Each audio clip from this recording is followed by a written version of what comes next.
Hello and welcome back, Dota 2 fans. We are here for Game 2 of Brazil versus Argentina.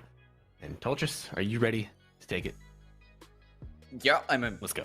pretty excited. I mean, I this time around, I do hope that some of the draft issues are worked around, right? Ideally, something with more lockdown. You can't really play a game of Dota anymore without the lockdown, right? It used to work, I suppose, 6, 7, 8 years ago, but not anymore. It just doesn't cut it, particularly against glass cannon type carries like the Morta. You need to be able to stun lock her inside of that Pierce the Whale. Otherwise, a hero like the Ursa doesn't really offer all that much outside of being able to take the other heroes down.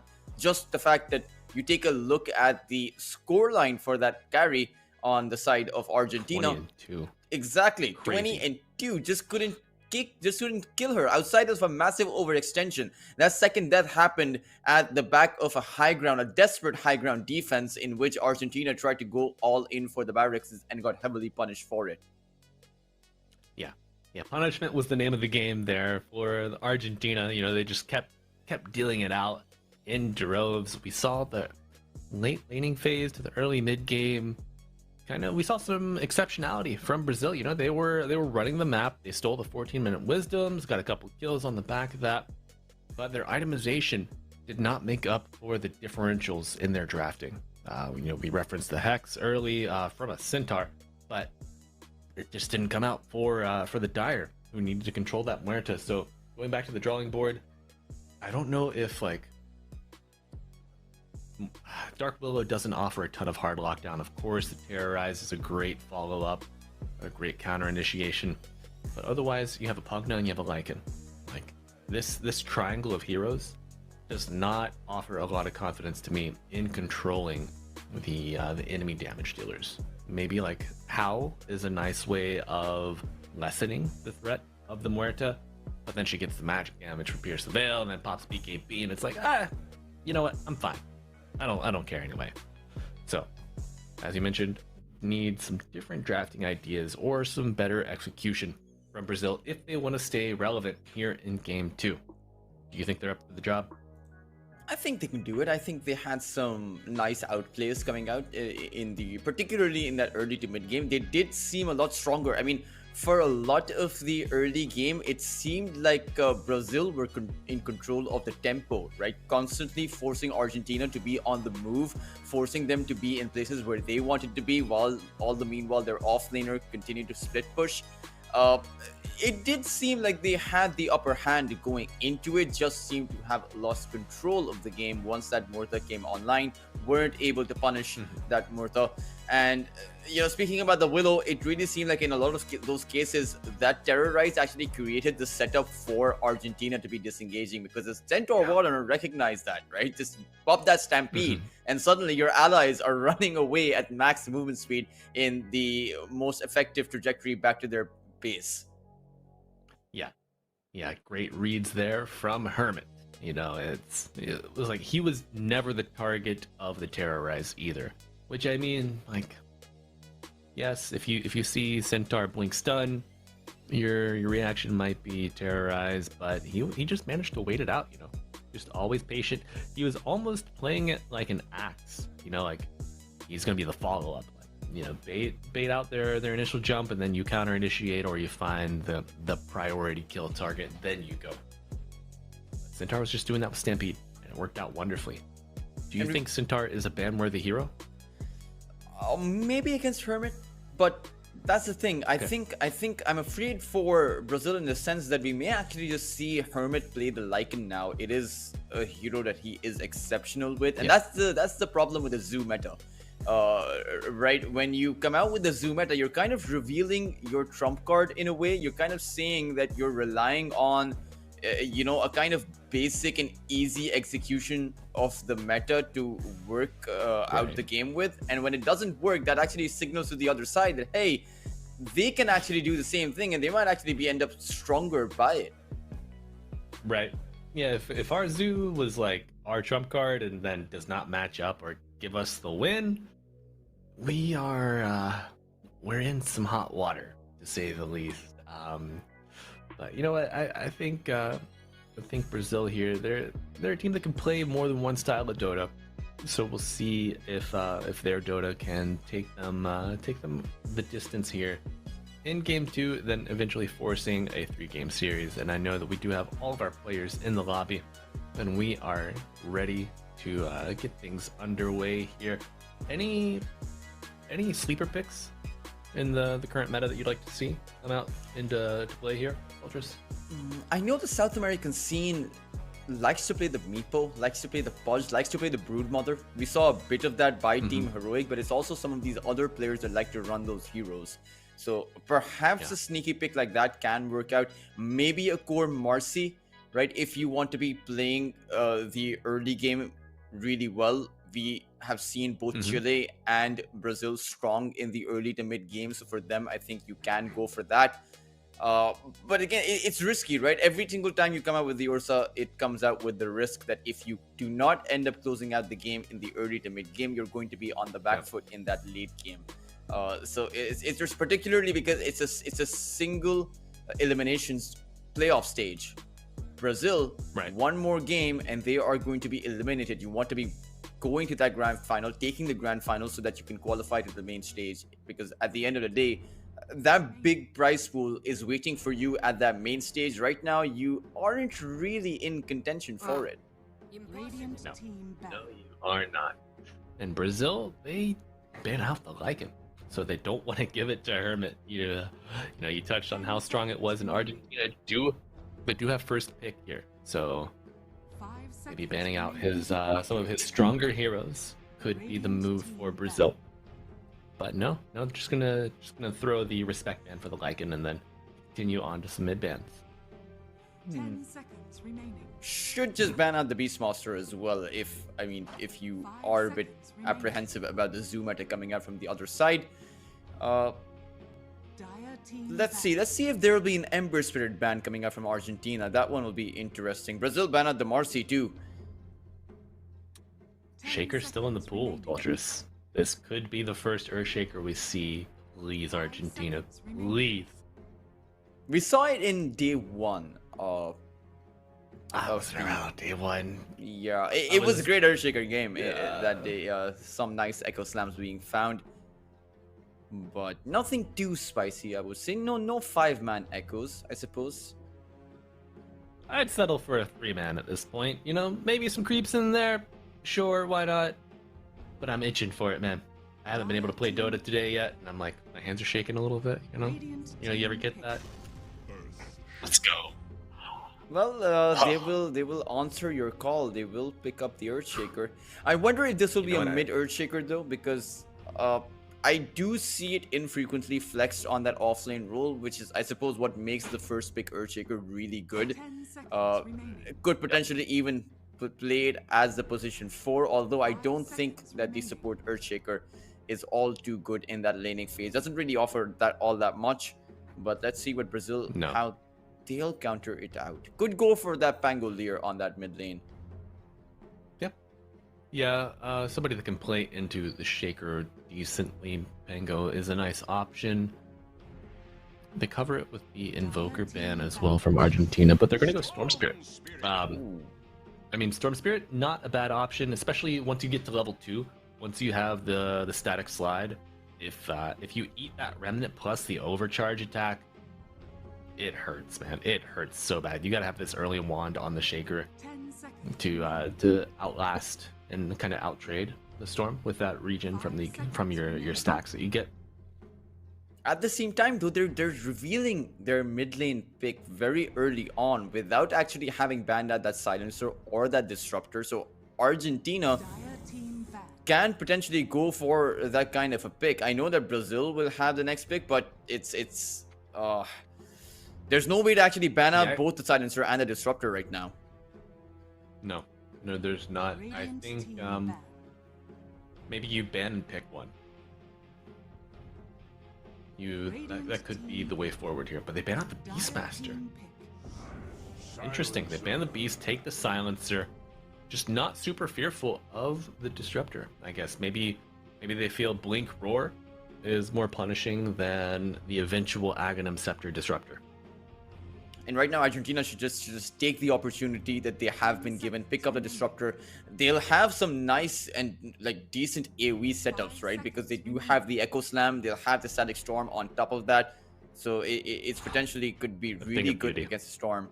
Or the other way they could go about it is have an Orchid builder on their side. Plenty of heroes that can do that. Dire team pick. Yeah. Ooh, there it is. Tale as old as time. Yeah, it's Disruptor. I could feel this. Ooh. I could feel the arm hairs rising. Oh my god. Yeah, I have not seen that in a really long time, and for good reason, because I saw it once recently in about several months, and it did not go to plan. I mean, the question that I wonder is, when the other spirits are so strong, why go for a spirit that's so weak? 5 seconds remaining. You know, that particular rings true against the Silencer. Like Earth Spirit hates playing against Silencer. It is such a terrible matchup, regardless of the roles. But you know, soldiers, I think maybe we're looking at wave skipping, some wave cutting. You just get a little crazy with it, but yeah, ultimately, soldiers, I don't know, man. Maybe this is gonna be a mid-Earth Spirit with an offlane shaker, but I'd say cut your losses and just play a support Earth Spirit, honestly. yeah. I mean, even if you play the best Earth Spirit possible, you're still at the end of the day an Earth Spirit, right? How much are you really going to do? Damn, man, you make it sound that bad. That's crazy. He got a little bit of love in the most recent balance patch. They buffed up one of his facets, I think. How do you cast the storm? How do you do anything inside of that global silence? It just doesn't seem all that great. What I will say is that there's not a whole lot of stuns available on the side of Brazil. Sure, they have the Snapfire Cookie, but that's a very unreliable stun against a hyper maneuverable hero. Yep. And there we, of course, have to have a Pudge in the South American best of 3, right? It just has to come out. You have to. It's obligatory at this point, my man. Yep. I'd love to see it. I would like to. What do you think? Which role do you think we're going to see this Pudge? Core? I think the position 3, in my opinion. The Snapfire, again, have that set up to get on top of someone with that Snapfire Cookie, then throw the Rot in. The Shredder is going to break their mana. Break their armor. So the physical hits are going to be doing a lot more. And then you have the Scatter Blast. So it's a whole lot of aggression coming out over on the offlane for Brazil. At the same time, though, Argentina, they have been holding their safe lane picks. You have the Disruptor on that role, but the carry is going to be really crucial for them. Yep. Do they take the Lifestealer? Yes, they do. Yes, they do. A good pick into this Pudge. You know, you can build a Dispel later on, get your BKB, get a Manta to deal with the Global, or with the Last Word, purge it all off, and you are in business. You also have a couple nice vessels for the Infest. Once your Shaker gets this blink, you hop right in. Earth Spirit, also a great Uber for Nyx. A pretty good Lifestealer game. I would have preferred the Ursa, honestly. But I suppose just the fact that you have that debuff immunity at the back of that rage will mean that the Snapfire Mortimers are going to be doing anything. The Pudge Rot isn't going to be doing anything. And it's a great hero to play against if you are the Lifestealer, because you want someone that has a lot of HP so that you can sustain yourself in the lane, essentially. They banned the Morphling, one of those heroes that does do well against that Lifestealer in that late game, but again, only in that late game. Brazil, though, their carry is going to have to be pretty strong, because against all of this magical damage on the other side, it really has to be something that can stack up against that, considering the fact that Lifestealer is, I think, the only hero in the game that has a natural debuff immunity built into him. Yeah, I could see like a Medusa being picked up here for Brazil. You're forced to kind of rely on the catch of the Storm Spirit, of the Pudge Hook, the eventual Gobble Up from the Snapfire that we saw presented by Argentina. Maybe Brazil will still steal a page out of their book. But I think Medusa just gets so big, so fat, that eventually she just walks at towers. Team Not to mention you have a storm, right? And there's no potential for anti-mates coming out, so you will have those two really huge mana dependent heroes, and there's not going to be a mana burner on the other side. Argentina are going to be going for that wombo combo. They pick up a Darkseer on the other side. Yep. Interesting. Normally you have a Darkseer when there's this really huge physical DPS carry that you can just create a replica out of that will dish out damage. But Brazil doubled down on Ghost's Ursa, a hero that really struggles against a Darkseer in the laning phase. Yeah, it does. Oh man, we're gonna have to see a lot of magic here from Brazil, and maybe a bit of a redemptive arc from Ghost. Yeah, Ursa into Darkseer, tough once you get some levels on this Darkseer, and Ungato, I think he's gonna be able to do some really great wave manipulation on this Earth Spirit. This is certainly a classic pairing, like when Earth Spirit was playable in the meta.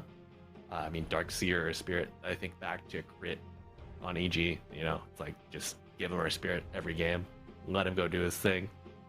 I really like the AoE potential though from Argentina. I mean, one thing is true though, the Earth Spirit does do a whole bunch of magical damage at the back of his ultimate, and you have the Static Storm, Echo Slam, Hermit can come in with the vacuum to set it all up for their team. So if Argentina are given the initiation that they are looking for, that's going to end up into a very quick team wipe onto Brazil.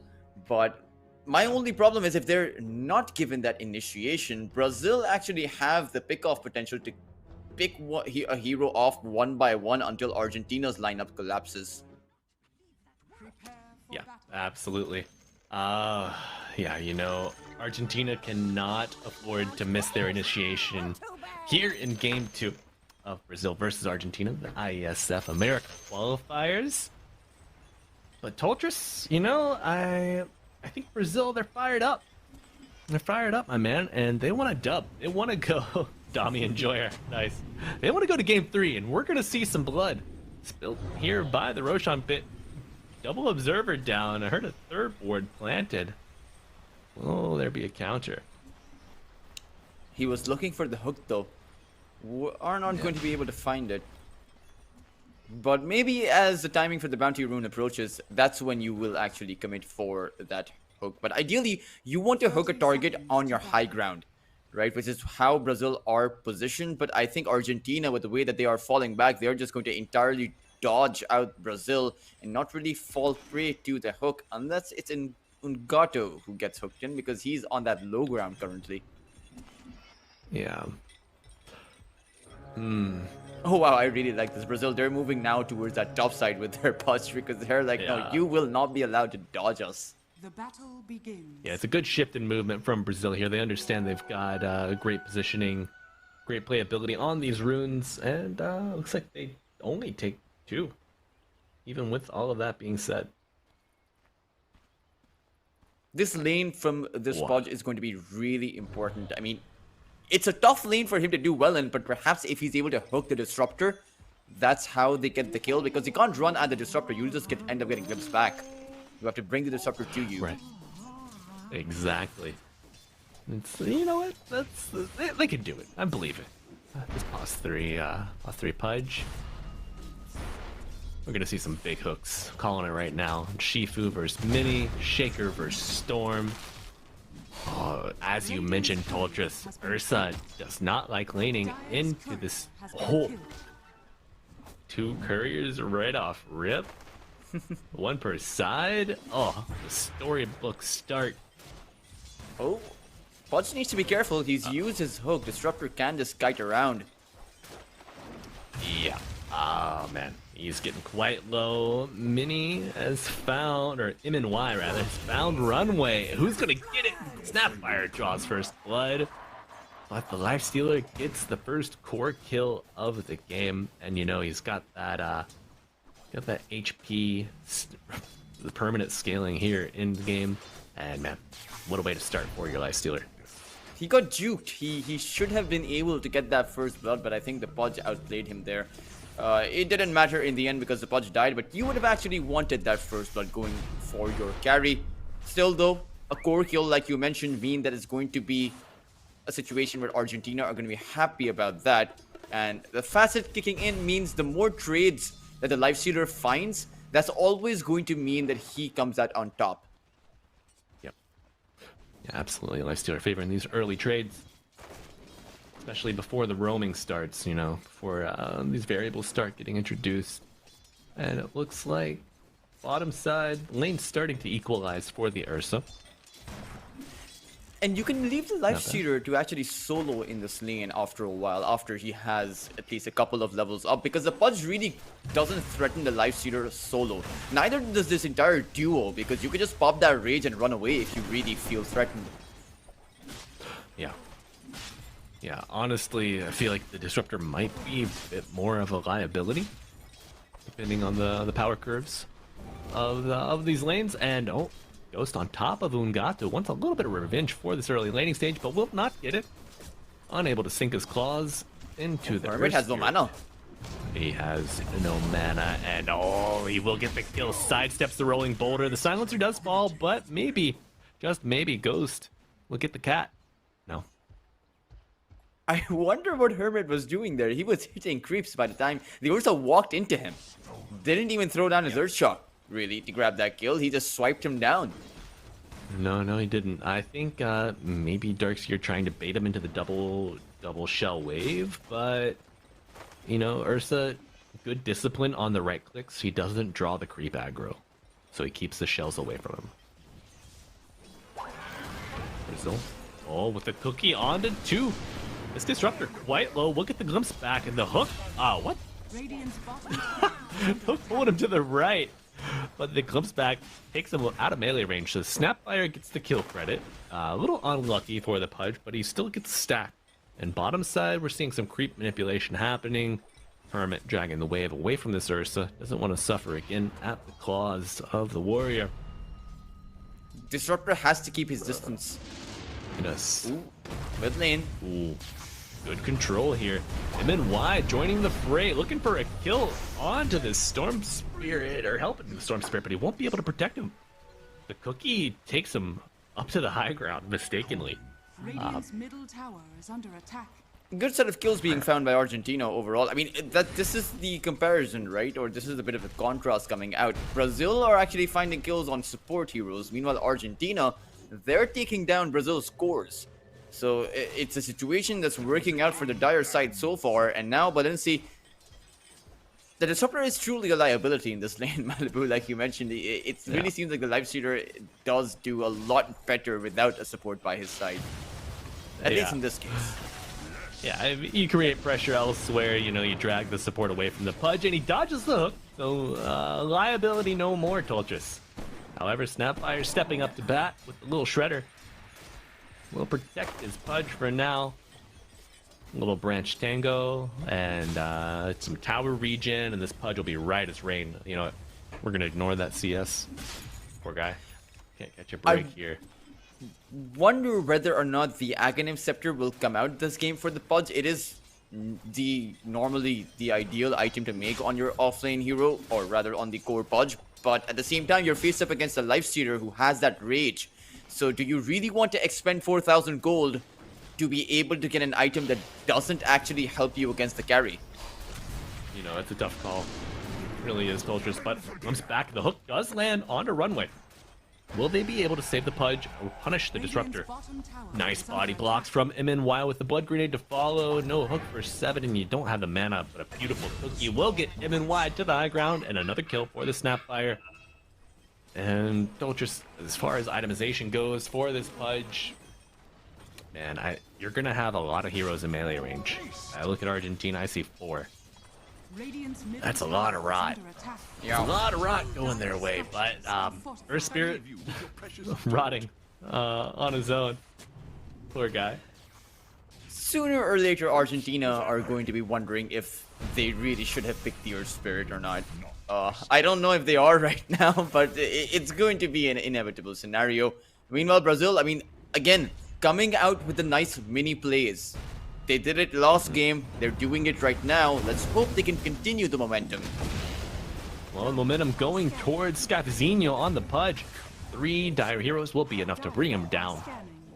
As, you know, Brazil are invading the enemy triangle, stealing the hard camp stack, and moving right through, trying to go for the Wisdom Shrine. But you know what? Argentina are doing the exact same thing on the other side of the map. I think they'll be able to find it, but the Brazil, they're going to actually teleport. They want to contest that shrine. Yeah, so let's take a look over at the Radiant side. Shrine still available. Storm Spirit jumping in, and that's going to be a dead Disruptor, a dead Earth Spirit, and Brazil. 2 kills and the Shrine. Your Storm Spirit has 6 galvanized stacks already. Yeah, it is. It is. Brazil playing really well this time around. And this time around, they will hit their timings. Nothing really stopping this Pudge from snowballing. Nothing really stopping the Stormster's Souls from snowballing. 6 galvanized charges, like you mentioned. The opponents get punished heavily for that Shrine of Wisdom play. You come out with experience at the back of those 2 support kills too. Everything going perfectly for Brazil. So there's really not going to be any excuse if they end up bungling the mid game. They just need to continue their momentum. They just need to continue playing the way they are and just naturally transition into the mid game, and they will have a good time. I love this. He's challenging the Storm on the top rune. A Fissure to control the Snapfire. He even drags the wave, Toltris. So that way he'll have more echoes off of his slam if the Storm Spirit contests. But Shifu does get the invis. Stupendous. Valenci throws a tip out on the Ursa. He says I'm the better carry, clearly. And Mini, I don't know if you know this, but that's not your base, brother. That's the Dire place. And you're gonna give up the ghost. You know, there's a beautiful fissure from the Earthshaker, but it will be the supports that get it done. I love how they glimpsed him back as if there was any place the Storm Spirit could actually run to. It's... Yep. You know, but I suppose the play there was to die inside of the fountain. I guess that's what he was going for. But again, a slight misplay. He will lose a few of his galvanized charges at the back of that, as well as the fact that Argentina's supports grabbed that kill. So it's that Disruptor who, despite not having that shrine, may just end up recovering in the sense that it had that level 6 soon. Oh, Ursa making that same move that we saw. Well, actually, no. Ignore that. That is Ursa's safe lane. I'm wrong. But Argentina lose their Darkseer. Hermit has had a really tough game. And maybe not as tough as Scafazinho. But now Valenci making that same move, and an Echo Slam on the Snapfire will be enough to bring down Granny. But Ghost is still alive, still kicking. And Disruptor trying to dodge Mini as he zips in from downtown. This Disruptor very low, but juking through the trees. However, Static Slide will be enough to get the kill in our little camera. But he has no mana though. Controlled, no mana. He's got to play it to a T here, but will not have a chance. He goes down. That's not worth Argentina. No. He's down to about 1 galvanized charge now. This is the pretty poor Storm Spirit as far as those charges go. They will still find the Earthshaker though. I think the Arcane Curse should take him out. Oh no, he actually has that heal, so he's actually going to be fine. And he's very close to his Blink Dagger. That kill on that Snapfire was actually a killing spree that the Earthshaker picked up. Around 400 gold went his way. So with that Blink Dagger now coming online, these initiations from Argentina are just going to be a whole lot faster. And Brazil, I don't see the counter initiation mechanism from them outside of that Global Silence. Yeah. It's off the back of like a hook, you know, maybe a big zip. But if your Storm zips first, I don't know, man. Argentina have the tools to deal with a single Storm Spirit. You know, Fissure off screen, Static Storm. I think Brazil are just relying on the kill squad, kind of Dota style being played. And I don't know if it's gonna work for him. This net worth lead, Brazil had about 2,000 of it just a few minutes ago. It's now neck and neck even between both of these two sides. The Lifestealer is continuing to farm up at a massive pace, and he's grabbed up so many of these kills that he has, I believe, more than 100 max HP already. Wow. That's a beefy boy, and Silencer under his own tier 1 tower might die to the Centaur, but Ghost's gonna get a little return off of this. Earth Spirit falls, but Earthshaker, Shifu looking for the prize, and he will get it. Ursa falls. Has the Echo. Echo available, will he use it? Tries to play on the wave, but just Radiant's dodging. bottom tower is under attack. A little bit of bottle regen available, and an arcane rune top. We'll see if the Dire do have a ward on that top rune. An Earth Spirit for 2 heroes though, Malibu, as Oh, Brazil's carry that's is a good trade. suffering. I mean, he's at the top of the net worth chart, and they got a kill on him. This is going to be a very relevant Earthshaker later on. Yeah. Oh, global out, but for what? Here we go. They're looking to kill the Darkseer. Get the dismember onto him. All right. Shouldn't have been farming Radiant's there. bottom tower has fallen. He may have been confused as to what side his base was. You know what? I think it's just a part of the long con, trying to set up a kill here. Static Storm controlling the Radiant, but will it be enough? MNY able to get out, glimpse back, and then Ursa finds the Earth Spirit. Kisses coming out, looking to control Shifu. The damage is adding up, and you had an Arcane, but for what? You don't even get your Echo off. Yeah, these are overextensions time and time again. Yeah. The Shaker, the Seer, they're all falling like dominoes, and the glimpse back isn't enough when you have a Storm Spirit zipping forward. Lifestealer teleporting bottom. He wants a piece of the action here with Permanent open, or available now, and big Magnetize. But the Ursa sinks his claws into her Spirit, backs up, house forward with a cookie, and now a dismember onto the Lifestealer. You cannot lose this guy. You would play with the Wildwing Ripper to get him out. But now, Earth Spirit damage is starting to add up. One falls for the Radiant. You lose your Earthshaker Darkseer. coming in. Shaker is coming in. He's got the Echo onto the Ursa. The damage with the Fissure will be enough. Break down the carry. 2 for 2 at this point. Storm Spirit survives. Where is that man? Doesn't have mana though. He should deny himself to the creeps right now. Radiant are scanning. But may just be able to no. find the exit out. He has 15 seconds for his teleport, but they are going to be looking for him. Runaway is coming in. Oh, he pops down to the Observer. If Mini Radiant's middle moves, tower he's is under dead. attack. He is getting a fair amount of mana regen though. So he might just wait until he can zip. I think. Dire's Yeah, top he's going to tower TP is out. under So attack. Storm Spirit survives it all somehow. Oh man, he was so lucky. I mean, for Argentina, Runaway could have just thrown the static field. I mean, he had full mana, might as well, right? Like, there's Yeah. really no downside to that. But I suppose No. they thought that Storm Spirit had already made his exit out. Didn't even try to throw a scan. I don't think they actually had a scan available for it. But No. at least they were able to take the Ursa down. So they did find a few nice kills. I was actually expecting a much bigger Echo Slam than a single target one, considering that the Earthshaker did TP in at a nice time. But I suppose taking the carry is sometimes good enough. Yeah, especially the Ursa top net worth in the game. You want to get him off the map a little bit, not let him. If you kill him, he can't get any more kills, Doltrus. And I think that is the true value in using that Echo there. Just delaying the game, pushing it down further. I like Yadbura's Nick Malibu. He's saying, "Where's my crown?" I wonder if that's surely not, right? But I mean, it could be. No. He's a hell of a Dominator enjoyer, and he needs a crown to finish his item. Okay. Yeah. I'm glad. Yep.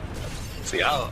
Oh, big jump here. Static Storm to cover your Earth Spirit, but Dire's middle I don't know if that's a worthwhile investment. They'll take the few kills they can get, I suppose. Even though this Earth Spirit doesn't actually have a lot of farm, so forcing out the Static Storm, that's going to be more than worth it. Even if you don't end up with the kill there, just having that kill is that cherry on top. But for Argentina, it's them. It's the Dire side who are actually slowing down now. Perhaps they want more farm on their Lifestealer. Perhaps they want Hermit to have something going on the Darkseer, some auras built up. Maybe the Crimson Guard against the Ursa or the Pipe against that Snapfire could end up doing well. Dire's middle tower Yep. is under attack. Yeah, you need something.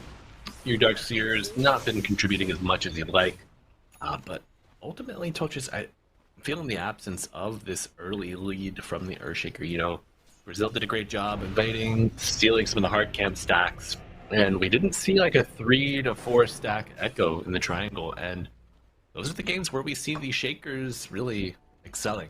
You know, even though you use your first Echo Slam on creeps, the net worth advantage that you gain is worth it, but, you know, Argentina trying to put the Shaker to use. He's got Blink, he's got his Shard, so able to poke, play these fights from long range, and then choose his moment to strike. Ooh, they might actually find Ghost here. They see him. Yeah, they see him. Oh no.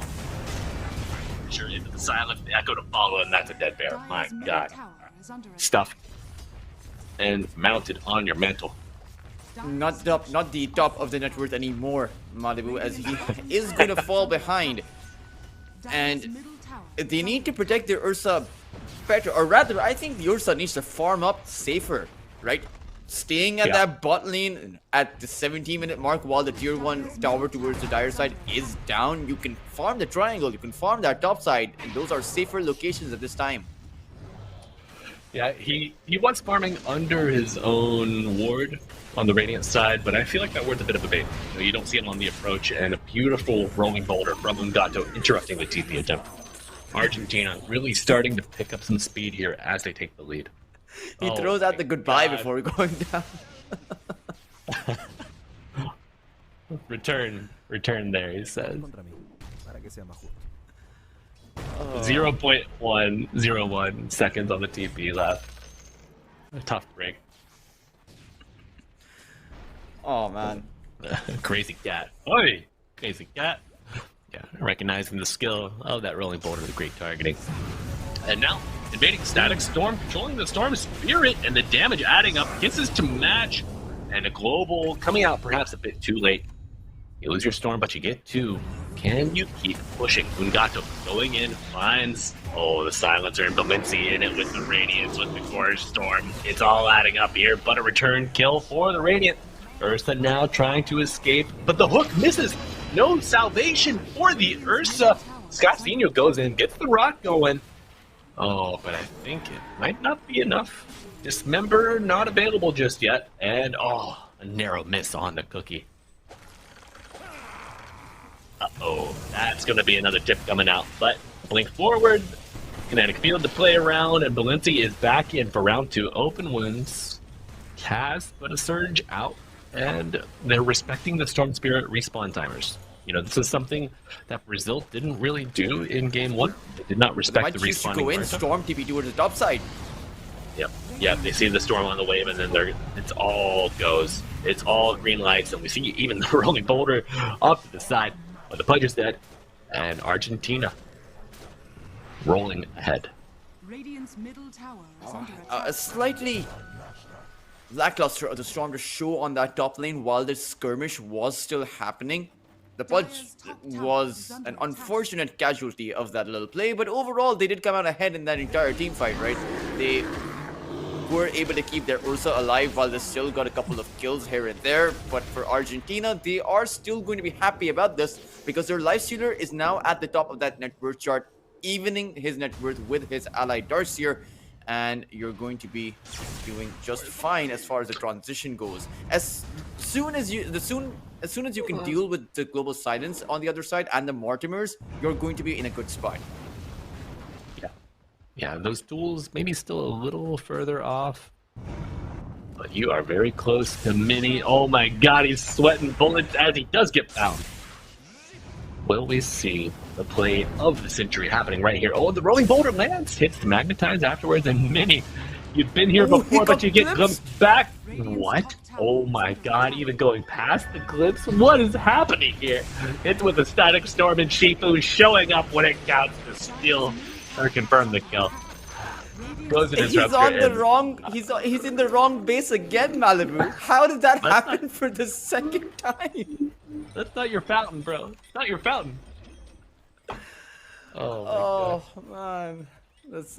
And why did he go for the zap Dire's deeper inside of the base rather than the other way around?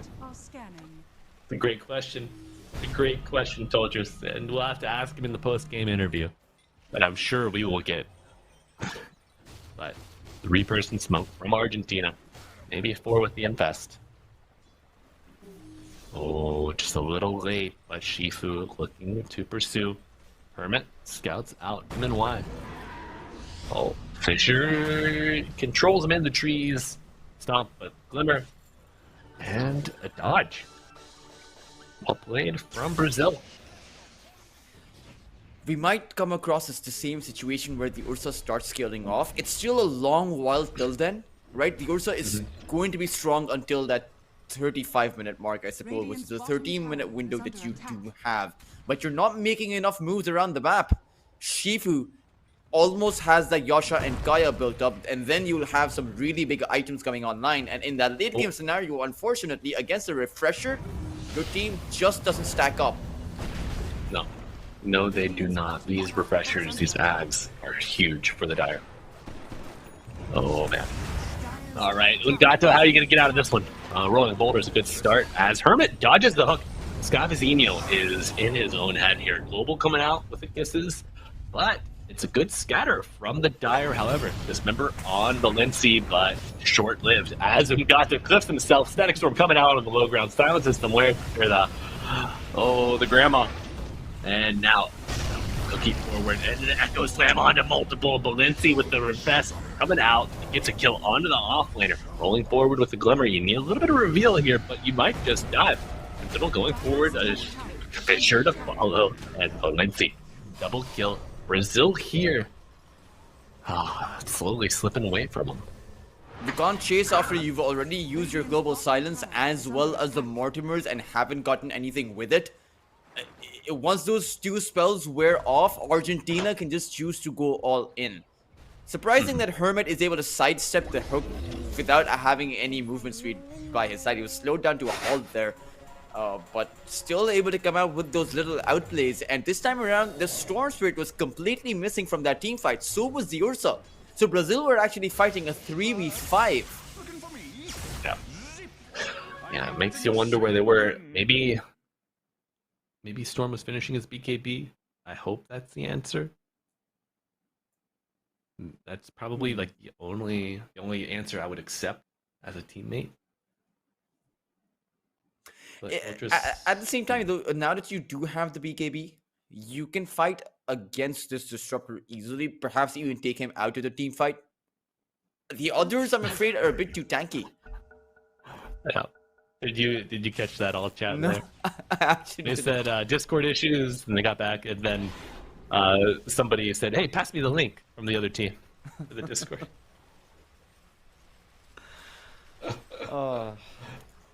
I really like the passion of the South American Dota scene. I appreciate the fact that it also comes down with quite a bit of humor as well. Oh yeah. Are scanning. Yeah, sometimes these Dota games are so brutal, if you can't laugh, you'd cry, you know. But as you were mentioning earlier, Toltris, that BKB Storm, your primary job, finding this disruptor. Kill him before Static Storm. Roshan has fallen to the down. I wonder if they'll Dire's top tower is under be attack. able to, because I think you do have a Glimmer Cape on Argentina. Dire's I'm middle not tower is sure under who attack. it's on though. Radiant's bottom tower me check. is under attack. I'm in the lobby, I can check that. It's on the disruptor. But, So he has a self-save, and the Storm Spirit doesn't actually have a Witchblade. So it means that he doesn't actually have that magical damage going for him. He does have that Sanjin Kaya, so does have some increased magic amp, but I don't know if that's enough, is the problem. yeah. Yeah, his damage isn't super crazy yet. Tower is under attack. it's going to be a tough take here for the Storm Spirit, but maybe Disruptor. I think his HP pool is not super expansive yet. Yeah, he's just sitting at 1200 HP. He does have the Soul Ring, so he'll be able to get a couple, like 200 extra on a whim. But I suppose it then depends on how much of an instant damage that you can deal it. So how much of a distance you create with that ball lightning, right? If you bring the Disruptor down by about 50% of his HP at that initial jump in before he comes out with the Glimmer, you can get the kill. But those are difficult requirements to meet at this stage of the game. yeah, you gotta play it perfectly, and you also have to carry a dust as well. We'll see if he does just that. These are the late game is so scary. I mean, you have a scepter up for your life stealer now, a great item against the Ursa. Oh, here we go. Blink Devour onto the Earth Spirit, a good way to start the fight, but the Yule save at the end. Okay, just buy some time. Oh no. Oh, Scottizinho in the river. Kinetic fielded up. They put the dog in the fence. And now my undead dog will go after my other undead dog. Lifestealer going forward. You lose the Disruptor. Kills him on the back line. And this is a great fight for Brazil all of a sudden. Sentinel Hermit trying to get out, hits the surge and walking away. Shifu contained, controlled, and killed by Vinny and Valenci. Or Mini working together. Valenci unable to save his ally. And a hook. Oh, wide miss here as Valenci puts on his best dancing shoes. We do have a buyback from the Earth Spirit. But it's, oh no, the rolling boulder interrupted by the Pudge. And the control, the ultimate there. Nice. A good infest with the Aghanim Scepter, but is it gonna be enough? No rage available. You lose the Aegis. Your Disruptor's up in 5. Do you have the tools to survive? A good rage. He's trying to get to the high ground. You gotta hit this hook, but no. No, Pudge just gonna back off. I'm not sure why they chose to force the issue without having the Earth Spirit online. I mean, there was really no reason to. Could have waited for his respawn. He is a support, does offer quite a bit of a buffer, and the fact that Brazil were able to take the Disruptor down at the start of that fight meant it was a 3v5 in that scenario, and Argentina just kept trying to brute force their way through, really not sure what they had in store for that. Yeah, I told you, I think maybe after the Earth Spirit died, the Ursa was already on the silencer, or the Disruptor, sorry. And at that point, there was just really like no clean way out, no clean reset available to them. It's now it's an 8,000 net worth advantage, and it's suddenly things are not as simple for Argentina.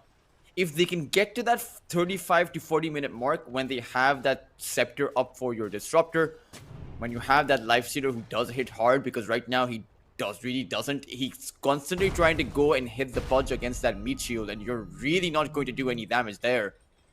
So either find better targets or get bigger power spikes. Why not both? You know, Argentina, they've proved that they can make these calls, make these plays in the past. I have faith. You know, as much as I want to see Brazil succeed, I think Argentina still have some game left in them. Certainly do have options. I mean, their high ground defense is nearly impenetrable unless Brazil take out several heroes before they go there. I mean, just the Disruptor plus the Darts here, and then you also have to be careful about that Echo Slam and the Earth Spirit going in. It is nearly an impossible high ground, considering the fact that your heroes really do not hit towers all that well. So you need to take down multiple heroes before you go there. Yeah, big pick beforehand. Maybe you get lucky with a little bit of Pudge magic. And now, 5-person smoke from Brazil. A hasted Storm Spirit. In anticipation of the Tormentor, see Brazil go top. Valenci is on the low ground. Perhaps he's the bait. Not a bad bait. Oh, but he's hit by the Prowler. The zip in with the silence from the global, but the Manta dispel it, and they get the Disruptor right off rip now. Mini looking for a second target, but goes in, can dismember to contain the Nyx. Hook misses the mark, but he's dead. Life Stealer dead. Hermit to follow. 3 dead, make it 4 for Argentina. Brazil with a beautiful smoke play coming around the backside. Unable to find the shaker, but you know, Brazil stock's rising. Yeah, and they'll even be able to find a Tormentor. Argentina just not able to do anything against that global silence, and just in a precarious position. That Disruptor was just too close to that Lifestealer, so they saw my him God. first. And the Ghost really does not want to die to the Tormentor. That wouldn't be right, and they can't actually take the Tormentor, Malibu. No, they they'll just cannot. TP out. They'll... You know what? But I respect the call and the urge to throw yourself off of that cliff. They resist it. Oh yeah, I would not have. I would have still tried to take Tormentor down and then died. Tolchers, can you imagine if Earthshaker had been in the area? Oh yeah. Oh man. Just they're That all was- so that low. was- And that was another interesting point, right? Because the Echo Slam was missing from that team fight, and outside of that 1-2-man Echo Slam that we saw over on the bot lane, we haven't really seen too many of those used in these team fights. We've seen them in the pickoffs, but really not being able to find the commitment there. Just because of the global silence, I think for the Earthshaker too, you need a BKB. Yeah, global is always going to be the hiccup in your team fights for Argentina here. And pre-BKBs, it is a nightmare for Shaker. Ooh, you will have a Shiva's Guard. Not soon, but I mean, Hermit is a Dark Tier. He can essentially farm it up pretty fast, so about that 35 to 36 minute mark. But they are down about 16,000 net worth. It's getting tricky. One more team fight that you lose, you are going to be behind severely. The one thing that is going for them is their ability to shove out these side lanes. The Lifestealer can split push easily, so can a Darkseer, as well as the Earthshaker. Yeah, that Shiva's Guard recipe is about 2,000 gold these days, man. They made that item so hard to get in a reasonable amount of time. Maybe it's just that powerful. Static Storm with a global afterwards. Mini with the BKB, and they find the Earthshaker. He hits the BKB, tried to walk back to his team, but he's stunned up at the end of it with the Dismember. No Echo yet again, and Ghost sinking his claws into Earthshaker. We'll find him now. Magnetize and a glimpse. Oh, pulling Ursa right back into the middle of it here. But Mini back in it, controlling Valenci. Ursa very low and dead. It's a 2-for-1 at this point, and Lifestealer looking strong. Dismember does not find the mark. Instead, he's going to settle for the Darkseer. He is infested, so losing HP as he gains it. Hermit in, Hermit out, playing around the wall as Valenci is full health. Mini, the Storm Spirit does find the Earth Spirit. You know, brother versus brother, fratricide. Terrible thing to see. But, you know, no one really mourns an abomination. And the Jim, oh my god, if he had gotten the bash off of Pudge's Jim, the disrespect. He got the first hit bash against the Pudge.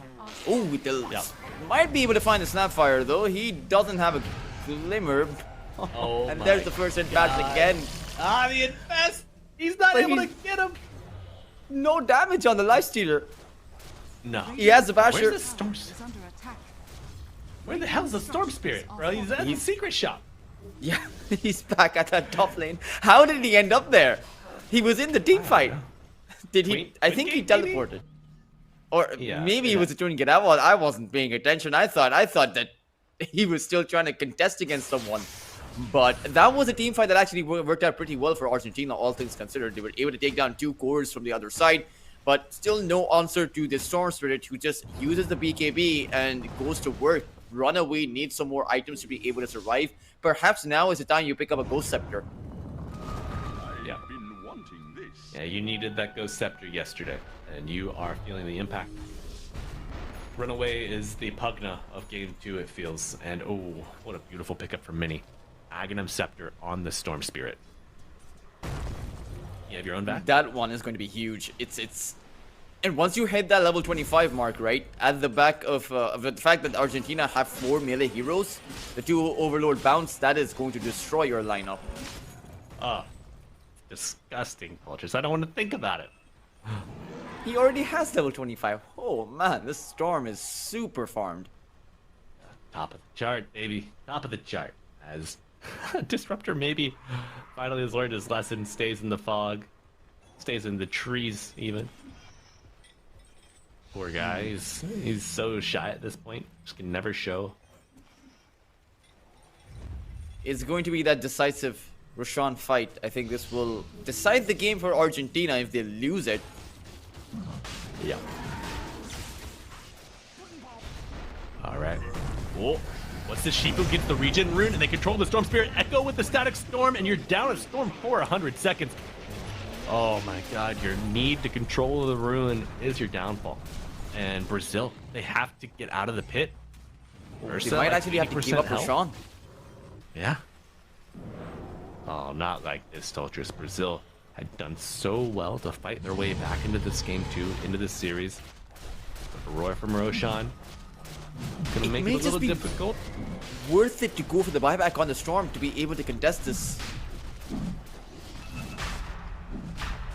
If you do that, falls pretty quick. Yeah, it's risky either way. Right now you have a great high ground defense even against an Aegis because again the Scepter level 25 on the Storm, it's not only good for offensive plays but also for defensive ones.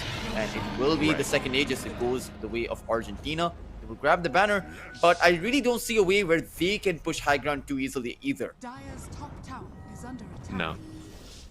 No, I mean, you've got a ton of Wombo. But, I mean, if you get hit by one electric vortex with the Ags, that can turn south so quickly. We do see MNY hit by the dust. Shifu's found him. Hermit joining the fray, following up on the fissure. A lot of control from this hero, but Cookie's over it. And, you know, it's a beautiful attempt at an escape, but the reinforcements keep arriving in droves, soldiers. And your disruptor, your Snapfire, sorry, is gone. For a second there, he had his hero turn towards the Argentinian base, and I was like, "No, man, what is going on?"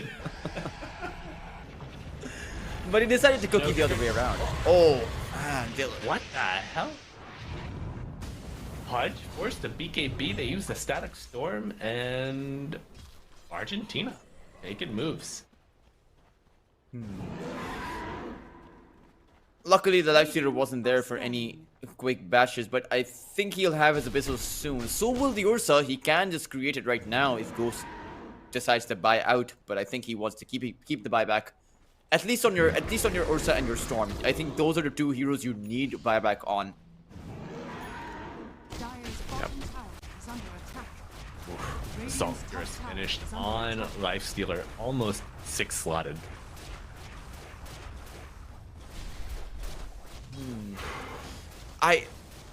He still lacks damage. He really lacks damage. Radiant's top tower is under attack. Just about 200 a pop at that 40-minute mark is not nearly enough. Radiant's top No, I tower mean, it is feels like falling. it took him like 30 seconds, 20 seconds hitting that tower for it to go down. Let's see though what Brazil will do as they have to defend their high ground. Is under attack. Pudge needs to come back for this. Alright, first dip. About 70% mana, back to the Radiant's fountain. top tower has fallen. I mean, you could Vortex and then get the hook out and just kind of run that on repeat. But Argentina, disciplined. They back out. Oh yeah, they're also bringing this lead back slowly, but now Brazil, they're going to go for a smoke. You need to now go with a delayed initiation from your Storm. Let's see. Gets devoured, followed up by the global, the BKB on the Pudge, and Storm is zipping in. Gets the vacuum onto 2 here, but Ghost is now in with the BKB, sinking his claws into 2. 2 dead already. Argentina on the ropes. A buyback on their Spirit. A refresher global. Oh, and problems arise. Both buybacks, and now a full fighting 5 available for Argentina. Disruptor dead. Pudge trying to get out, controlling the Earthshaker, who is BKB'd. Storm Spirit with a massive vacuum on top of the wall, and an Echo Slam as his last-ditch effort at survival. Falls Darkseer to join him, and your carry just not doing anything. 1v1ing the Ursa, and I got bad news. Ursa still alive, getting out here. You have the Aegis, but you're doing nothing with it. Your team dies around you. Lag. Oh my god, the client is on fire, just like Brazil. They get a team wipe, multiple diebacks, and now likely that the Aegis Lifestealer dies twice. Oh, infesting Ghost. He's just gonna wait it out. It's no problem at all for Brazil. They have the control, they have the damage, they bring down the big bad teddy bear, who really just wasn't a problem at all. They didn't even take down the observer board on that cliff in that triangle, giving the Pudge the vision to constantly re-engage on them, giving the vision to the Storm Spirit to go in with those 2-man, 3-man vortexes. And Argentina never had a shot in that team fight. It's really the BKB that they faced up against. The Disruptor keep getting got out, and even though you had the Aegis, you used 3 buybacks, you went for 3 diebacks, and Argentina, this is perhaps a situation that they may not be able to come back from. Now it's about a 30,000 net worth disadvantage that they are going to be faced up against. Too much farm on this Ursa and this Storm. I think it's the Storm more than anything else. But you need your Scepter on Runaway. Dire's courier has been killed. But he's not even going to be close to it. No, he's not getting that anytime soon. Ultras, I mean, as you mentioned, the diebacks over and over, man, it's just brutal. Oh, okay. Static Storm with the global to follow up. Is it enough? No, the kiss is coming in. They punish the Disruptor, punish the Earth Spirit. 2 dead in Argentina on the ropes here in game 2, and we see second refresher for Brazil on the Snapfire now. I think that we are most likely going to be seeing a game 3. Malibu, I think Argentina made a few too many critical errors. Even the Earthshaker has fallen too far behind, and I don't see how you go for the defense. Even if he lands that Echo Slam, this is the point in the game where you needed a refresher. And a lot of the times, your Shaker would have been able to farm it up at this point. But he just doesn't have the farm. No one does, apart from this Lifestealer.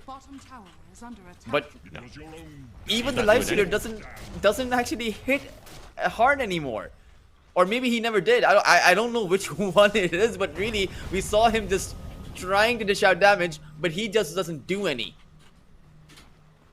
No, he does not. And Toltris, this is not like a draft that's really designed to amp up the damage of the Lifestealer, you know? Like, I don't see... There's no big minus armor. There's no, like, amp damage. Like, we don't see a Slardar. We don't see... Not much at all, man. No innate auras. Maybe something on the Darkseer. But a jump, a play being made. The Pudge, under half health. Is he able to get the Dismember off? No. Silence and dead, but a big vacuum followed up by the Static Storm. And now Lifestealer Unchained. What can Nakes do? Buyback on the Pudge, followed up by the first global. Refresher waiting, and the Darkseer load. Our Spirit dies, Darkseer dies, and the zip continue. One more remaining, and that is a team wipe. Brazil with a beautiful resurgence in game 2. I think that's going to seal the deal. I think Argentina, for them, that was one Hail Mary play that they tried to go for. It obviously did not work out. I don't think it was ever going to work out, because that play on the Pudge, again, did not take out that observer board, Malibu. It's just such an easy counter initiation for the Storm. He's being given that counter initiation on a silver platter, on a golden platter perhaps. It's just really an initiation that was designed to fail in my opinion. And Brazil, they will take Argentina to game number 3 unless Argentina are able to pull off a miracle. But something tells me that they'll need something more than a miracle at this point.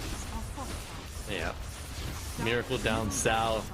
Don't know if we're gonna see it here in game 2. Uh-oh. Hilarious little misplay there from Ghost, but you know, he just wanted the heal from the cookies, probably. Alright, buyback, final defense, no echo available. Fissure trying to establish some control. But Pudge blinking forward, gets kicked into the fountain. Oh my god, not like this. Ghost Scepter helping him out a little bit, but your ancient boys, your ancient's dying. Got the global, the Static Storm coming out, the Pudge low, but your ancient even lower than Dismember, even cutting off, and he survives until the end. Brazil takes game 2, evens up the series 1-1, and oh man, we got a series on our hands, soldiers. Oh, they couldn't even kill the Pudge. Not even the fountain could kill the Pudge. at that very last moment. That's how farmed up he was. Overall, though, I would like to think that Argentina will reconsider their decision to pick up the Urge Spirit. I mean, did do well in the early to mid game, but I don't think the Urge Spirit did anything in that late game. It just didn't really offer all that much. And even as far as I would actually go as far as to say that I actually hurted their lineup. If they had perhaps some other team fighting oriented hero, maybe you want to play with some of your ultimates a bit better, I understand that, but you could have actually come out ahead in those team fights. I mean, take a look at Brazil supports and see what the kind of value that came in with the global silence, the kind of value that the Mortimers were able to provide for their follow-up. And Argentina had that lacking. They couldn't even create the setup for your Earthshaker despite having the Darkseer. And the Darkseer had some great vacuums coming about. It just fell a bit too short. Yeah, the Earth Spirit not offering enough in this lineup in contrast to any double global, double kisses, man. How do you beat that? Maybe we see something like a la Heroic Position 5 Enigma. That could be equitable, but man. Ooh, I didn't even see that all chat at the end, the almost. Oh, dang. Oh man, the position for Enigma would have actually been a great hero to actually play with, particularly, I mean, a Darkseer Enigma lane against an Ursa, you would have ended up destroying that Ursa warrior. Yeah, that would be brutal to deal with for sure. But you got an MVP for game 2. It would either have to be, I think it would be a 3-way tie. The Storm, the Ursa, and the Silencer. Alrighty. Yeah, Ghost, Ghost playing the Ursa in game 2 just as he did game 1. But I think that was certainly his arc of redemption for his carry performance here in game 2. Well played. Do you think we will see a third Ursa game? Why not? I mean, third time's a charm. But what I will say is that we've gotten all of the spirits out there. So now I think I would like to see the Void Spirit. Right. All right. Well, maybe a Void Spirit will be coming up after this short break. We will get you to a game 3 very soon, my friends. Stay tuned.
Welcome back, everyone, to the International Esports Federation America's Qualifiers, as we will be heading into the final game for today and the final game for the broadcast. It will be sad to see you guys go, but it was a very hotly contested best of 3 that we just saw, and most likely we will see an even game coming out between both of these two sides, as they are pretty much neck and neck even. Of course, I'm your host Tultrus. I am joined by Malibu, who will be appearing shortly on your screens, on our screens. There we go. Fusion, huh? Nah. Hello, I'm back. You thought you could get rid of me? You're not that lucky. Hello, Tultrus. It's nice to see you again.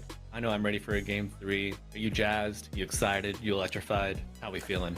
I'm excited, but apparently not as much as you, Malibu, because you've just thrown out your chair. You are now standing up, and you are looking pretty excited. We don't need chairs where we're going. We're going to a game 3, boys.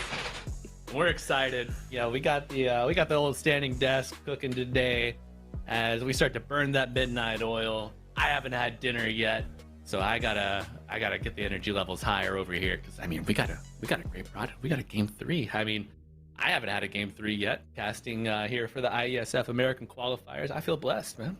I feel blessed. It truly is I think a great way to finish things off. Right, Brazil, Argentina taking it to a game number 3. Don't really have a solid prediction as to who's going to be coming out ahead, because they do seem evenly matched sides. Yes, and with the IESF looking to put national esports on like the same tier as like Olympic, like physical sports. I think Brazil, I think Argentina, I think the football clubs, like that is a huge international rivalry. And I mean, why can't Dota be at the same level one day? Starts here. Starts here. Might be, but traditional sports are like centuries old. So perhaps our kids will take it to that next level. There we go. Well, I'm not looking to have any kids, so maybe I'll teach my dog how to play Dota. I'm not planning to have kids either, but I met my nephew. He's almost 6 or 7. It's 1 or 2 more years, and I will get him into Dota, because I remember, I don't know if you saw, Aurora signed an 8-year-old to play on their Pro CS team. Right? Like, I thought that was a joke. Is that real? Yeah. What? Oh my god, that kid must be cracked, bro. It must be so good. I'm sure he is. Hopefully he has a young, or rather a bright career. Will be interesting to see how they control the emotions, because that obviously gets a bit tough, particularly with esports teams. Can you imagine the normal trash talk coming from an 8-year-old? Like, you get fountain dove and you can't do anything about it. Just like, and you can't trash talk back, right? That you can you can't do that. It can be like, go to math class. Like, boohoo. So what? Yeah, I'm gonna go to math class anyway, bro. Like, come on. I'm 8. But who we can count on here? We can always count on the Snapfire coming into the pool. Brazil pick it up. Argentina, though, they'll go for the core Marcy. I am assuming it's a core Marcy, but you can always flex it up onto different positions. And a hero that can actually jump towards that backline to actually cancel out the Mortimers, right? The rebound is a great spell against those Mortimers, and you won't have enough time to do much against that Marcy once that Unleash comes in. Perhaps he goes for the Fleeting Fury facet, irrespective of which position he plays, but let's actually see, because the other one, the Pick Me Up, is great as a defensive tool against the Mortimers, so it's plenty of ways to play about it. Ooh. So we have seen Slardar bans coming through. This is a hero that Hermit loves to play, and Tultrus, as you were touching on, Pick Me Up paired with a Slardar. I mean, you get the stun from the rebound, you get the crush, you get the bash, you get the extra move speed from the rebound, and 5 seconds. It's Danger City here for Brazil. It's this off lane. Always wondered about the viability of a support Slardar, because it does seem like he has the toolkit for it, right? Natural trading at the back of that bash of the deep, a great ultimate. You can spam it out on everyone, and then you have that initiation. You just need a Blink Dagger, right? And it really seems like the core slaughter also just plays with that. It's just that Blink Dagger. Every other item seems kind of useless on him. Doesn't actually scale past that Blink Dagger initiation either. Yeah, I mean, like, you know, you see people experimenting with like 5 Bristle, 5 Centaur, 5 Axe. Slardar is somewhat in that same vein, but maybe if there was more water in the safe lane, you could make it work. We're getting there. We're getting there. Yeah. You know, every map update adds in a bit of a tributary, a river here and there. Sure, yeah. Oh, but man, Undying. Okay, this is the hero I've not 10 seen seconds yet. remaining. A great safe lane guardian against this 5 Marcy seconds Slardar. remaining. Yeah, enough said, I think. A great late game save once you get the shard online too. But Marcy can deal with the tombstone with relative ease. And it'll be a support Undying, so you will have the Tombstone as the center of your kind of playstyle. The core Undying, I will say, doesn't really care that much about the Tombstone because you're more playing with the Decay rather than the Tombstone. But in this kind of a scenario, Beastmaster Undying, this is very much a reliance on that Tombstone overpowering the other side. The slow coming in from the zombies coupled up with the Beastmaster's boars is going to be pretty significant. And I wonder how Argentina are going to respond to this. We've seen Sven typically as the response to this Beastmaster. Also, Gyrocopter, a great option as well. And if you need to flex the Marcy, Gyrocopter is a great pairing as well for the 5 and the 1 respectively. So you could go for... Okay, you can't actually go for the Lycan. It's banned out.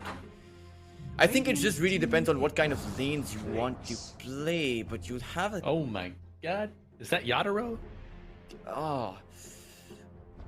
Or Ame. You know, it could be either. Yeah, or Ame. Right? 2 peas in a pod, it seems. But that's a great way to deal with the boars. Yeah. 10 seconds remaining.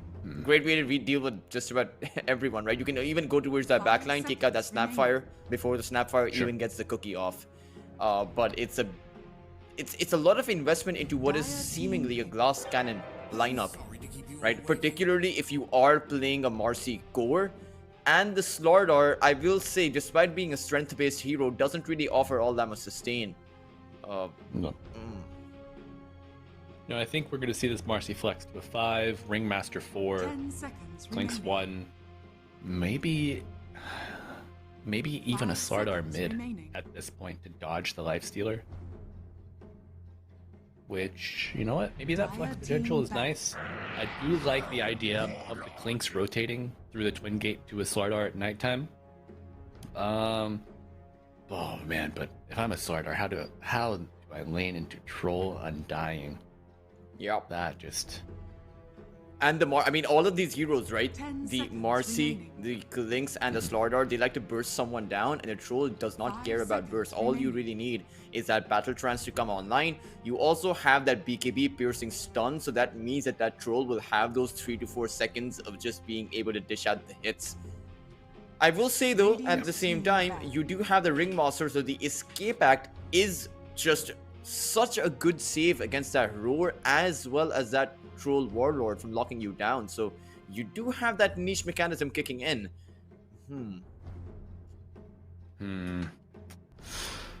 Does the Troll get hit by the Carnival, by the Wheel of Wonder, if he is inside of that Battle Trance? How does that mechanism work? I think it would. Yeah, I think it would drag him over. Or it would mesmerize him. Because you can't really attack it, you know? It's not like a Phoenix Egg or something. Yeah. Radiant team ban. Okay, the Bristle ban. Argentina know that Brazil have played the Bristleback previously. Maybe they think that the Beastmaster is going to go mid. Yeah, I think that is what they are thinking. I think it's 10 they're seconds remaining. positioning the Beastmaster to be on the mid lane because Brazil are predicting the 5 Slardar to be the mid seconds laner. remaining. Yeah. So then it could work, right? The offlane Marcy, mid Slardar, carry Glinks, all three cores in kind of safe positions. But I worry about the scaling potential for Argentina if you go for something like that. Maybe it works out, maybe it doesn't. It's risky. It's very risky. It is. I could see the Clinks go mid as well. Yeah.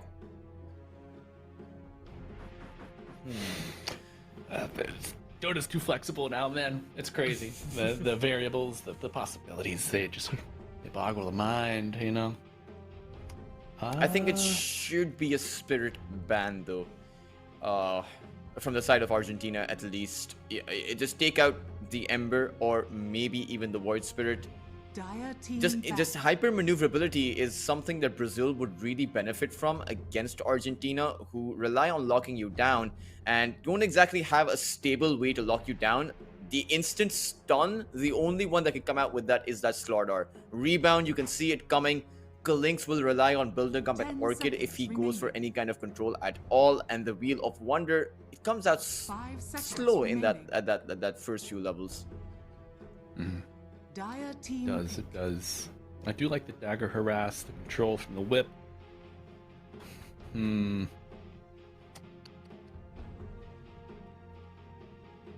man.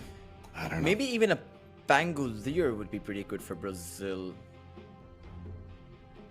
10 seconds remaining. But the Pangolier is...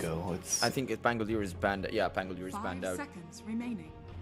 You know, Mini's Invoker was banned out previously. It is available in the pool. You know, Alacrity, a great boon for the Beastmaster, for the Troll as well. Helm Dom Invoker, very popular nowadays. It's a great build up for the hero. And I don't know, the Clinks, Slardar can make for a very difficult Invoker game. It'll be a Beast Med. It'll be a Brewmaster on that off lane, I suppose. I mean, that's a good way to deal with just the sheer amount of damage coming in from the other side, right? You just suddenly take one source of damage away after you get the primal split off. Send either the Clinks or the Marcy up into the air. I think it's going to be the Marcy, and then you're going to be able to take out most of the duration of that unleash, right? So then now you're only left with the Clinks and the Slardar, as the idea is that the Troll Warlord will be able to take at least one of them down so that Argentina's team fighting capacity will be disabled. But a lot of things can go wrong when, as you talk about that sequence, you know? Yeah, we know that the initiations, the sequencing has been sloppy in the past. Now you add a brew into the fray. Ugh.